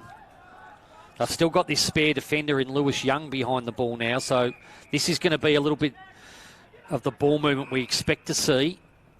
Seen it a couple of times, haven't we, from the Sharks this quarter, where they transfer play back into the defensive 50 and then work up the opposite wing. And Shannon again. Yeah, and his kicking is really starting to be a problem. He's up to 21 possessions now, Matt Shannon. That left boot's proving to be dangerous. Pinpoint pass to Will Sexton, who chips it short inside the 50, and Lockhart, who kicked the last goal, will have another opportunity here. This one, the angle a bit more acute. Yeah, it takes some real poise and maturity to recognise what the Carlton defenders are doing in having the spare behind and then having the patience to shift the ball, but they're doing it very successfully this quarter, Southport. So Jay Lockhart right behind this one. He's kicking from 40 metres out. Very acute angle for his second in a minute. I tell you what, it's online and it's right through the centre. The Sharks are back to within a kick. Yeah, 2 really good conversions. We were right behind that kick. Never looked like missing. They're deep pockets here at Icon Park. They're not the easiest conversions.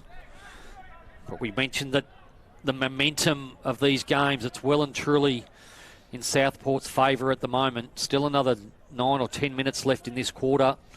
They've just had a really good combination of good defensive wins in their defensive 50 by the Southport defenders, and then they're being able to move the ball with fluency through the ground, even though through the middle of the ground, even though they're having to go wide. Now we see Crossley back in the middle, having had a nice sort of rest. He'll go to work against Pitnet. And Cunningham back on the ground as well for the Blues. He'll play on the ball here against Woodcock, which is an interesting matchup. So back in the middle, margin back to 2 points. 8-6 to 7-10. The Sharks have had the better of this third quarter. Pitnet taps it down. Lord, hand pass, somewhat intercepted. Cunningham worked hard for the footy. Aston, who's lining up on the ball, gives it off. Here's Dawson. Receives from Gray, kicks it inside the 50. Looks towards Dixon. Oh, he's got an uncanny ability to be in the right spot. And he takes the mark, and he can put the Sharks in front from 35 out directly in front. Yeah, signature moment for Hugh Dixon there. It was a terrific kick from Dawson coming out of the middle, I think it was. He put it to his advantage. He did some early body work on Durden just to protect the drop of the ball. Classic forward craft. They'll go up with a big cheer if he puts this through. Hasn't kicked a goal yet. 40 out directly in front. Dixon pops it through. Southport hit the front. Well, can you believe that after the situation we were in at this stage of the second term where the Blues were almost 5 goals up. And now Southport have worked their way back 8-10 to 8-6. They lead by 4 points. Yeah, they've been grinding away this quarter, and it's almost like the hard work's paying off in spades now.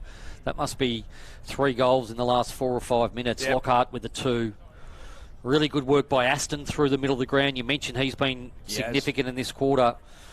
He's a distinctive-looking player. There's not too much flair to his game, but he's getting his hands on the footy and releasing players. Dawson up to the 22 possessions. Shannon, we mentioned, he's on 20 possessions with that left foot. Well, the Blues have lost a number of tight games this season. I mean, they led halfway through the last quarter against North Melbourne on Good Friday, lost by 16. They lost by a point to Collingwood, lost by 3 points to Casey, lost by 3 points to Essendon, and lost after the siren against Williamstown. Cunningham's kick inside the 50, looking for McMahon. They're trying to find a way to respond here, the Blues. Joyce with the hand pass, but the Southport defence have really held up this quarter, and that man Aston again has taken the mark. He's just a no-frills, neat player, but he works really hard. They're going aggressively through the middle. Find Crossley. He should shift it wide. He got it from Jepson. Crossley does go wide. There's a bevy of options here. Lockhart, Short, Sexton. This is Will Sexton. Forward of centre. Dixon calling it for this side of the ground in a one-on-one. He was corralled there by Durden, so he had to retreat a little bit. But they've got a couple of options on the outer side. Shannon. Now Pitnet's pushed down deep to provide that roadblock. Pops it up. Not the best of kicks. Carroll with the intercept. Did well. Almost took the mark on his own bat. Here's Joyce. Gives it out.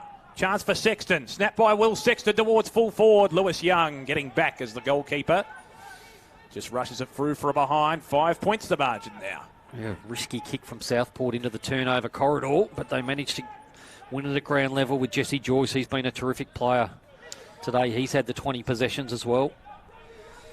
So Lewis Young has had to work hard this quarter. Chips it short. Binns. Man who averages 26 disposals this season per game. This is 15 possessions for him coming up. Wonder if they're missing Billy Wilson out there in the defensive zone. Was very good in the first quarter. Kicks long towards McMahon. Good spoil. Well done, McGuinness, who's really also lifted in this third quarter. Yeah, I think you're right with Wilson. He's the one player that really uses his legs to drive out of the defensive zone. They'll need Lockie Young to pick up some of that slack. Don't forget, you can tune into the State of Play podcast with all the Rebel VFLW and Smithy's VFL news. Great interviews as well. Edwards around the corner towards half forward for the Sharks. Here's Lockie Young. Is that holding the ball? Umpire gave him the benefit of the doubt. Prout with the hand pass. Now Binns drills it down the line. It just bounces inside the field of play in front of McMahon. So we'll have a throw in just forward of centre wing for the Blues. They need a spark. They do, and I think they were very lucky not to concede a free kick there. Lockie Young, umpire, was right on the spot. Didn't get a hand to that attempted handball, but they get a chance to establish stoppage at halfway here on the wing. Throw in, Pitnek won the front spot. Taps it down, Ma, Carroll, now Binns. Again, they're finding it just inside touch, aren't they, to use the rugby parlance? Yeah, that's 3 balls that have landed within a metre of the line here. So a throw in, that was Clark retrieving it, giving it back to the umpire. It's like Will Sexton is heading to the bench. He's been another lifter in this third quarter. A lot of those players who go underneath the limelight at Southport have lifted in this third term. This is the player here. Should have been a free kick there, but they get a chance here with Ramshaw. Ramshaw from 52 metres out. Set sail for home. Is this the lifter for the Blues? He's missed it just to the right. Minor score. Oh, he's a good player, Ramshaw. You know, we spoke about the first half. It was Carlton's perhaps lesser lights that were really contributing. They need them to lift again. A goal before the three-quarter time siren would be just the elixir they need here. He was good a couple of weeks ago too, Ramshaw in the middle for the Blues against the Bombers, particularly when they were on top in the first half. Clark towards centre wing.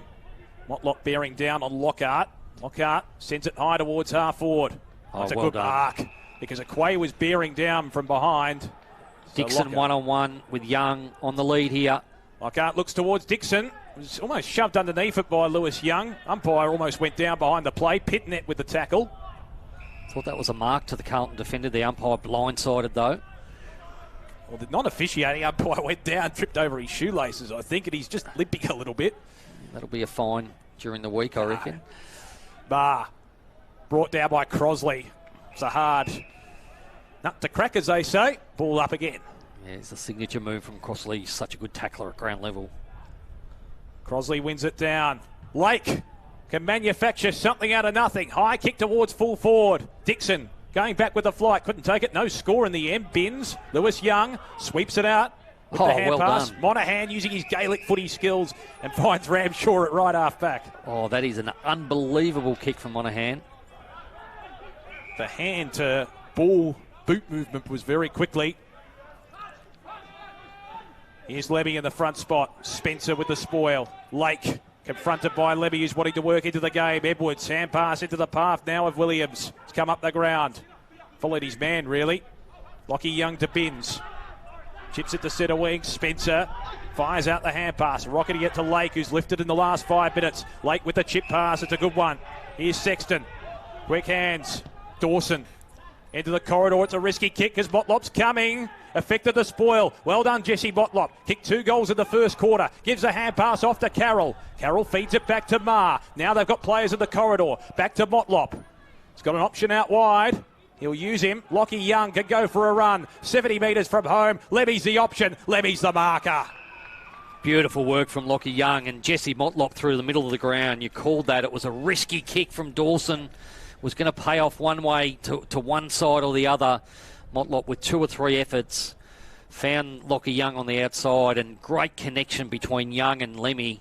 I was looking up the ground. Lemmy made his move early to lead the ball carrier and just laced him out, did Lockie Young. Great work rate from Motlop. That second effort was superb, and I know he kicked a couple of goals early, but that's probably his signature play of the day there. And that's the sort of stuff he's going to do at AFL level. They'll be looking for from that, so great signs for Motlop, but a big kick here for Lemmy. He won't have any trouble with the distance. Lemmy from 40 metres out, almost directly in front. Hits the woodwork. Crucial miss on the 3/4 time siren. So we're delicately poised here at the last change at Icon Park. It's a 3-point ball game. Southport regaining the lead after they trailed badly early. 8-11-59 the Sharks, leading Carlton 8-8-56. Held it on the second attempt. Here's Gray with the hand pass. Heron kicked a lovely goal earlier in the contest. Lockie Young sees it over in front of the interchange gate, so it'll be a throw in. I wonder if the 3/4 time break halts Southport's momentum in any way, and it gives the Blues a chance to reload. Certainly gives them some direction from their coaches. It's good to see Pettinet rucking. I was wondering if he might be on reduced minutes, but good to see he's front and centre and getting a free kick here in this contest. Advantage should have gone to Cunningham, but won't. Played his last AFL game in round 11 against Sydney. Pettinet can play on here. Bumps it long towards half forward, looking for his fellow ruckman in Murkov, who taps it down to ground level. Carroll's been good today. Chance the arms, got it out to Murkov. 2-on-2 inside the 50. No mark to Monahan. Carl waiting at the back. Sends a high kick towards the goal square. Monahan tries to chase it down. Bounce favours Shannon, who is that bumps it deliberate? out. It's not in a marking contest, I wouldn't imagine. It'll be a throw in. Maybe giving the benefit of the doubt because the players were on a collision course. So a throw in deep in the forward pocket here for the Blues. Can they regain the lead? Where's Carl here? He's looking busy already in this. Oh, he's on the move. Pettinet takes it out of the ruck. Tried to give it to Lord. Woodcock. Burrowed to the turf. Spills out to Williams. Well, he thought about the hand pass initially. Did well to evade traffic. Gives it off to Shannon, who's had a very good second half. Kick towards the outer side. Durden taps it over. Playing in his 100th State League game today. Played at Samford level and, of course, in the Smithies VFL. Yeah, you won't show on screen here, but it's getting a little bit gloomy. Wouldn't be surprised if they turn the lights on late in this game. Don't think we're expecting any rain necessarily, at least until the game's over, but you never know with Melbourne, do you? No, it's always an adventure here. Throw in. Crosley almost contemptuously took it out of the ruck, but Pettinet wins the clearance for the Blues. Hacks it towards half-4. Willis just held it above ground level. It's almost a half-volley type situation there. Willis to Woodcock. Kick towards centre wing. Good spoil from Pettinet from behind. Woodcock follows up with the fend off. Did well against Proud on that situation. He gives it off. Mark that. Kick inside 50 from Heron. Here's a chance for Marchbank. Gets the hand pass away. Lewis Young tries to find White. Big chance here for the Sharks. Long kick by Shannon towards full forward. Bins going back with the flight. Takes a good mark on the last line of defence for the Blues. So Bins, he's got Lewis Young on short. He could go to Aquay if he wants him in the back pocket. He's Going to go short to Marchbank. It's a risky kick. Foot applied the pressure. Sexton, hand pass to Lake. Good smother from Durden. Great defensive 1%er. Gives the hand pass off to White, and now the Blues are away. Through the corridor, Murkov. Far side, he should use his man free. Oh, another smother. Well, it comes and ricochets to Hogg, who gives it to Pitnet, and now the run provided by Cunningham. 55 out from goal, unguarded square, over the head of Lemmy. Tried to take it in with the one hand, almost did. It was a finger tipper. Spencer clears for the Sharks. Good passage of play. Joyce marks at right half back. Yeah, pressure, all facets of the game are right across the ground here. That's a great kick by Joyce. Lockhart will be on the end of this one. Will Sexton gives it to him. Lockhart to Lane, gives it back to Sexton, tries to protrude his way through. Good tackle from Binns, just got the hand pass away. Lake brought to ground by Lord, and we'll have a ball up. We're just seeing outstanding efforts at either end of the ground. It was Binns at one end of the ground working back towards to save that, and then looked like Lemmy was going to take a mark and convert for Carlton, but the Southport defenders with desperation again. Pitnet wins it down. Heavy tackle there from Hogg, and it'll be another ball up. Dawson up to 26 possessions. Keegan Gray snuck up to 24 possessions. They're dominating the stat sheet, Southport.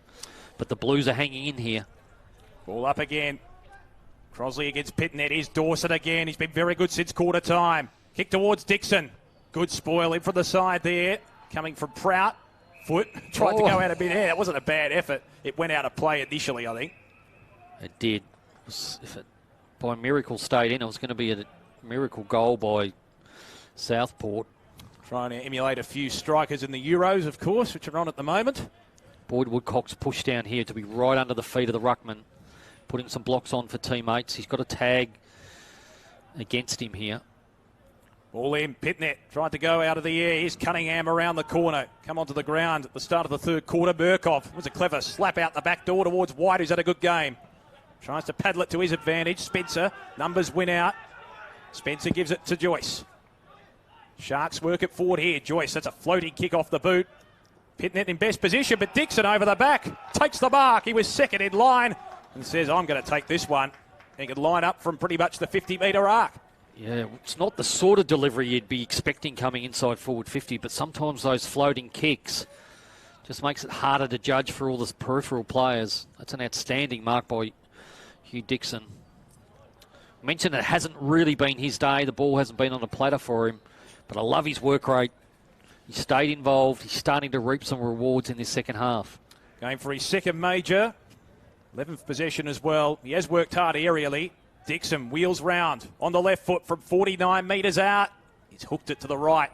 What do you make of that sort of hook shot with the arc, which I think Lance Franklin sort of brought in with his style, of course, over many years? I think the success rate of players who do the late arc is really low. It just takes you out of your set routine. That's my view. Sometimes it does work from the long range. Here's Dixon. Good mark. Didn't work for him at the last set shot. Durden looms large down the line here. Dixon sizing up the options. Now, we've seen this on a number of occasions from the Sharks. Happy to concede ground and switch it to the outer side. Williams to Woodcock. They've got no options ahead here. Foot putting the hammer down on the lead. But they've defended this really well. Crossley's actually pushed inside forward 50. So he might eventually be a long option. Dixon's down there as well. He's got some separation. McGuinness goes to Willis, who's in space. He's got Spencer as the overlap runner. And he's happy to just... We're sort of back to where Dixon started about 6 kicks ago.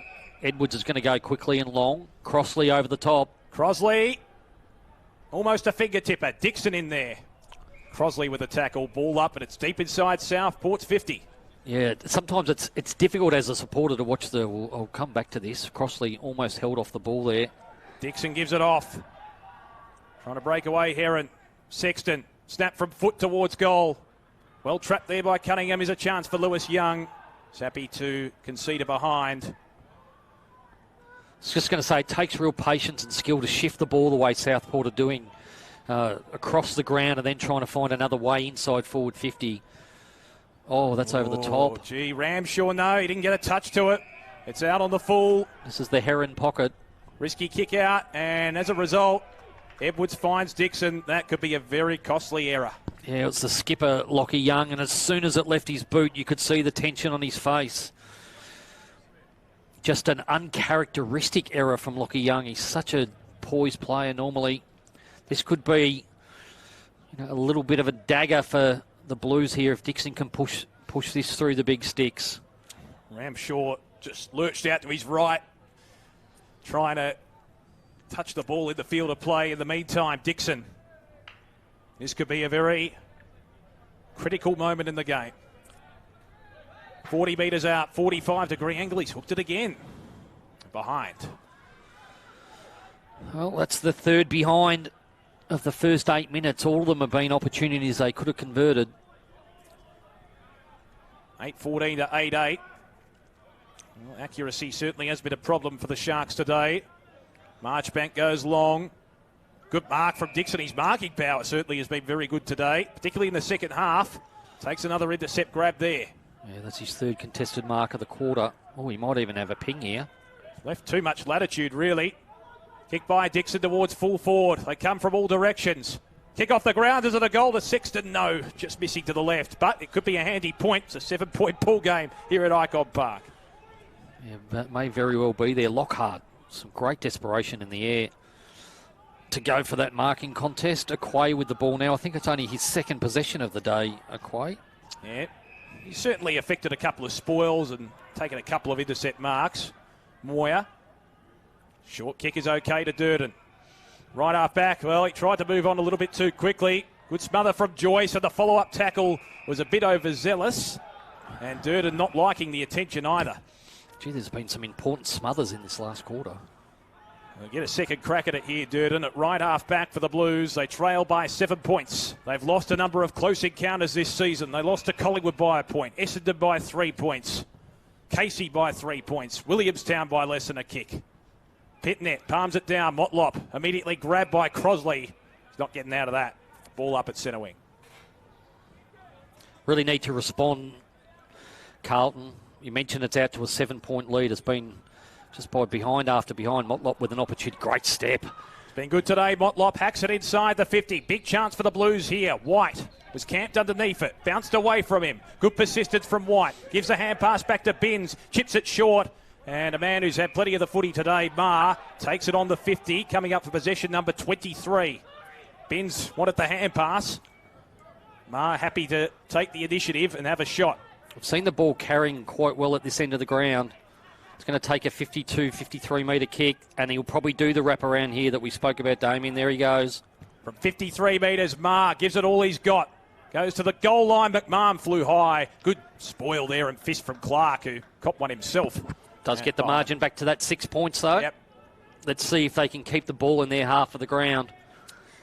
Well, I don't want to say the D word yet, but we've had 2 draws this year, both involving the Gold Coast. It was Gold Coast versus Sydney and Sandringham versus the Gold Coast 2 weeks ago at Moorabbin, RSEA Park.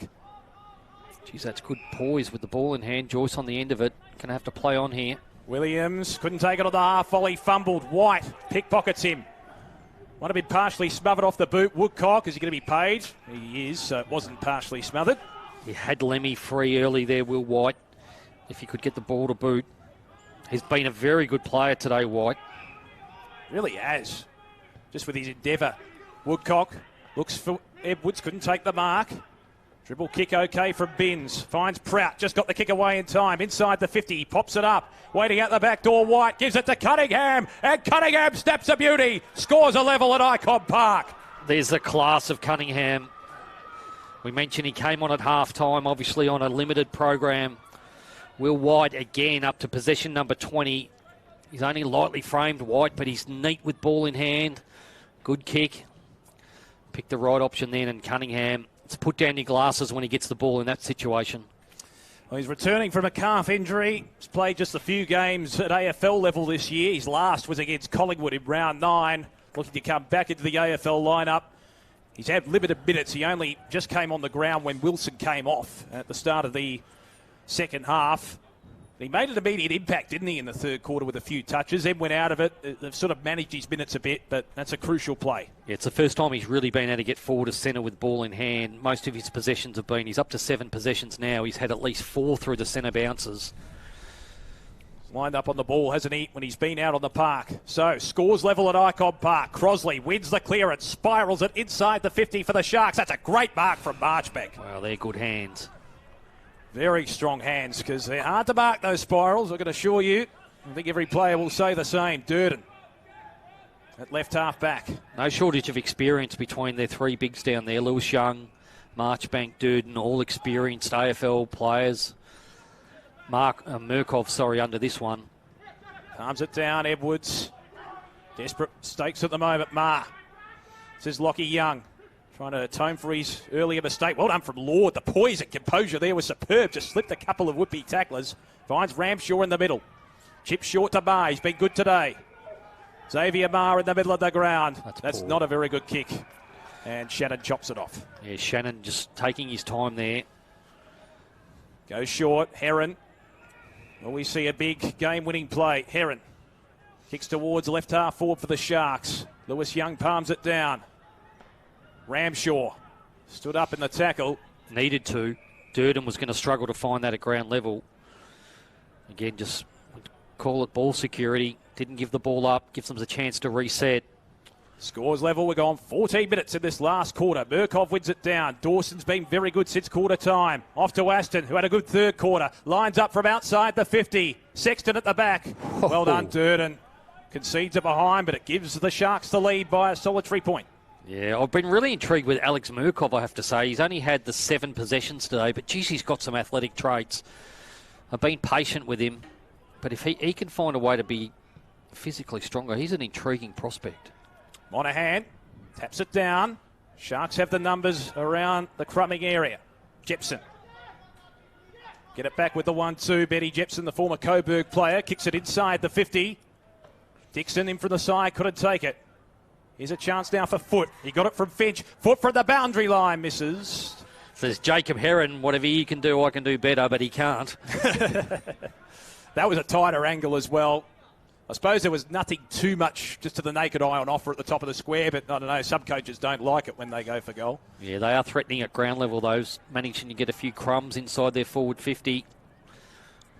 Certainly are. Lewis Young bringing it out of defence. Lord looks for Marchbank. Good spot up because it was a 1-on-3, really. Terrific running, and then he's going to go long for Jesse Motlop here. He's not going to reach him. Lake, hello, small man, chips in. Takes the mark on centre wing. He's had his moments today, Campbell Lake. Good consistent player this season for the Sharks, as is this man, Dawson, to Aston. One of his better games for the season today. Aston's had 16 neat possessions across the course of the day, and this is what we've seen throughout the second half. Shifting the ball. They do it with speed and precision. They seem to be defending well enough to this one, the Blues. Gray. It's also been a big accumulator. That's a heavy, strong mark. Well done, Jack Sexton. Yeah, I thought Ramshaw was going to take the body there and easily get that ball out of bounds. Kudos to Sexton. Now's the tough one. They shift again. They've got the numbers. Short inside defensive 50. Aston up the middle might be an option. Motlop holds his ground. Not a good kick from Spencer, but Jepson has time to run onto it. Motlop bearing down, slips over. So the Sharks have the chance to go through the middle here. They will traverse through the corridor. Woodcock. Edwards will turn on his left here. Edwards is 65 from home. Crossley. Wheels onto the left foot. Crosley on his own, but the man in from the front. In Zach Foot takes the mark, plays on. Crosley almost got in his way. Doesn't matter. Foot kicks the goal, and the Sharks extend their lead. Well, you call that unrewarded work for Crossley. Foot, he's got really good hands overhead. Could have been a comedy of errors there as Crossley threatened to smother his own player. But you've got to go back again. It's been just the key component of this second half is how Southport have been able to shift the ball wide round the ground and find a free teammate. It was Sexton on the wing here with an outstanding contested mark, and then they're able to get the ball forward. Crossley was, you wouldn't put it down to work rate, but he just bobbed up. He was free out the back. Foot just popping in front of him. He's been a thorn in Carlton's side today, has been Zach Foot. That could be the straw that breaks the camel's back in this game. It's out to an 8-point lead. 9-17 to 9-9. That 9-17 could have easily been 17-9 as well. In the middle, Pitnet Slung to the ground by Crosley. Cunningham tries to go off the ground. Motlop with the hand pass. Gray's there. Here's Hogg. Quick hand pass to Ramshaw. He's lifted since half-time, but he's run down by Lockhart, holding the ball. Good tackle. Yeah, all these moments seem to be going Southport's way. Heron's free on the wing here if he wants to go short. It goes a bit longer than that. Dawson, well, he's really lifted. He had a poor first quarter, but since quarter time. Possession 30, this. Yep, leading possession winner on the ground easily. Here's Jepson, who's the second leading possession winner on the ground, coming up for number 28. He's been a good player this year. Great recruit. Woodcock for possession 22. Kicks it inside the 50. Waiting at the back, Dixon. It's a cruel bounce. Oh. Durden. Well, it was almost an accidental hip and shoulder. Hogg gives it off. Marchbank, they can work it out of defence here, the Blues. Good careful play from Carroll. Moyer. Confronted by Sexton, but brushed him aside with consummate ease. Kicks towards half forward, White. Is there a shove in the back? No. Numbers with the Sharks anyway. Here's Clark. Left foot kick towards half forward. Aquay will stream in from the side in customary fashion. Couldn't take the mark. Hasn't had a huge amount of it today, but he locks it in here with Crosley, and we'll have a ball up. Well, will it be another defeat for Carlton by under a kick? Well, haven't they been competitive all throughout the year? The ladder belies their competitiveness. They just got to find a way to take risk here. That's a good kick. Carl will go, get it and go. McMahon free out wide. Here's McMahon, takes it on the chest, and their leading goal kicker for the season for the Blues can go back and shoot from 40 metres out and keep them in the contest. Yeah, Ned Carl, he's got a really happy knack of taking marks for a very diminutive forward. Takes marks on the lead. He knew what he was doing with that footy even before he took the mark. McMahon, you can't ask for much more as a forward than a player at centre forward, turning and playing on and putting it out into space. This is a critical kick in this game. Well, he hasn't had a huge impact today. He's kicked one goal. Crucial kick for Liam McMahon. Steady approach from 40 metres out. Loves it. Kick on the way is through the centre. Game on again at Icon Park. McMahon's got his second, and the margin's back to 2 points. He's also a player that's had a happy knack of bobbing up in last quarters. He kicked 2 or 3 goals, I think, in the final quarter against Williamstown in a dramatic comeback. They were 37 points down. They hit the lead and then lost after the siren. Another critical goal in the last quarter. We said they had to respond, and they've done exactly that. Gives themselves a chance again. I think that makes him draw level with Billy Gowers in the Frosty Miller medal as well, up to 27 for the season, Liam McMahon. He's had a very good season. That was his 5th disposal for the game, but his job is to take marks and kick goals, and he's got a couple. So back in the middle. We've ticked over time on in the last quarter. Southport with a 2-point advantage. Crosley wins it down. Here's Pitnet. Tries to break away. Southport just willing it forward with perceived pressure. Aston with the hand pass to Crosley. Just tumbles a chaotic kick inside the 50 and a good grab at the one motion there because that was twizzling around in the air. And it'll be a shot for goal here from Byron Finch, who hasn't had much of it. He can line up from 40 metres out. He gathered himself really well there, Finch. It's only coming up for possession number 5 and his second kick of the day. It might be the most important one, but he actually stumbled and lost his feet as the tumble punt came forward from Crossley, but gathered himself and sure hands. Gets a chance to have a really big moment in this game. Can Finch respond here for the Sharks? 40 metres out. Left foot kick. Starts at way left. Might not even score. And comes off hands, so it'll be a throw in deep in the forward pocket for the Sharks. It may not be the worst result either. Yeah, I think the Blues would have preferred that one go through for a behind and give themselves possession back. Dixon's going to do the ruck work against Pitnet, I should say. You'd expect Pitnet to take front position. He does, and he wins it down. That ricocheted off a head there. Marr will try and lurch onto this one. Lockhart's in there. Hand pass comes back. Here is Lockhart. Turns his man inside out, 48 metres out. Good chip pass, and another opportunity for Finch. He's stepping up as the unlikely hero in terms of opportunities. He could line up again from 40 metres out. Different flank this time. As they say, he's had a side up, not from the same position, but really clever by Lockhart. He put a bit of a goose step on his opponent there around the 50-metre line. Thought he might have a long shot, but that shows great composure. Lowered the eyes, as they say. Yeah, Byron Finch. As time gets deeper in this last quarter, each of these opportunities becomes more important. I'm going to back him to convert this one. Finch from 40 metres out. Left foot kick for the Sharks is right through the centre. Finch stands up at the crucial moment and they lead it by 8 points for his first, and what a time to get it. Well, there's been some big names in sport. Aaron Finch, Australian cricket captain in the white ball game, but that's a big moment for Byron Finch in this game. Gets them back out to the 8-point lead. Still plenty of time for Carlton to respond. And it has been their experienced players over this second half. Lockhart's actually become quite influential up forward late in this game. Crossley's back in the middle here. Pitnet for Carlton. They're going to be the two ruckmen contesting here. Cunningham, importantly, coming off the bench into the centre circle here, into the centre bounce. You'd expect Pitnet's going to try and hit a player in motion here. So back in the middle. Can the Blues respond? The Sharks have thwarted any attempt this second half for the Blues to take the lead, at least since the halfway mark of the third quarter anyway. Back in the middle, Crosley wins it down against Pitnet. It's been good, Crosley, with his persistence, his ability to win clearances, gets the hand pass off. Woodcock, bit of a floating kick inside the 50. And the mark taken by Prout. So the Blues have an opportunity here to clear and repel. Here's Binns at right half back. Confronted by Lockhart, gives the hand pass off. Durden, who rockets it out to Cunningham. On centre wing.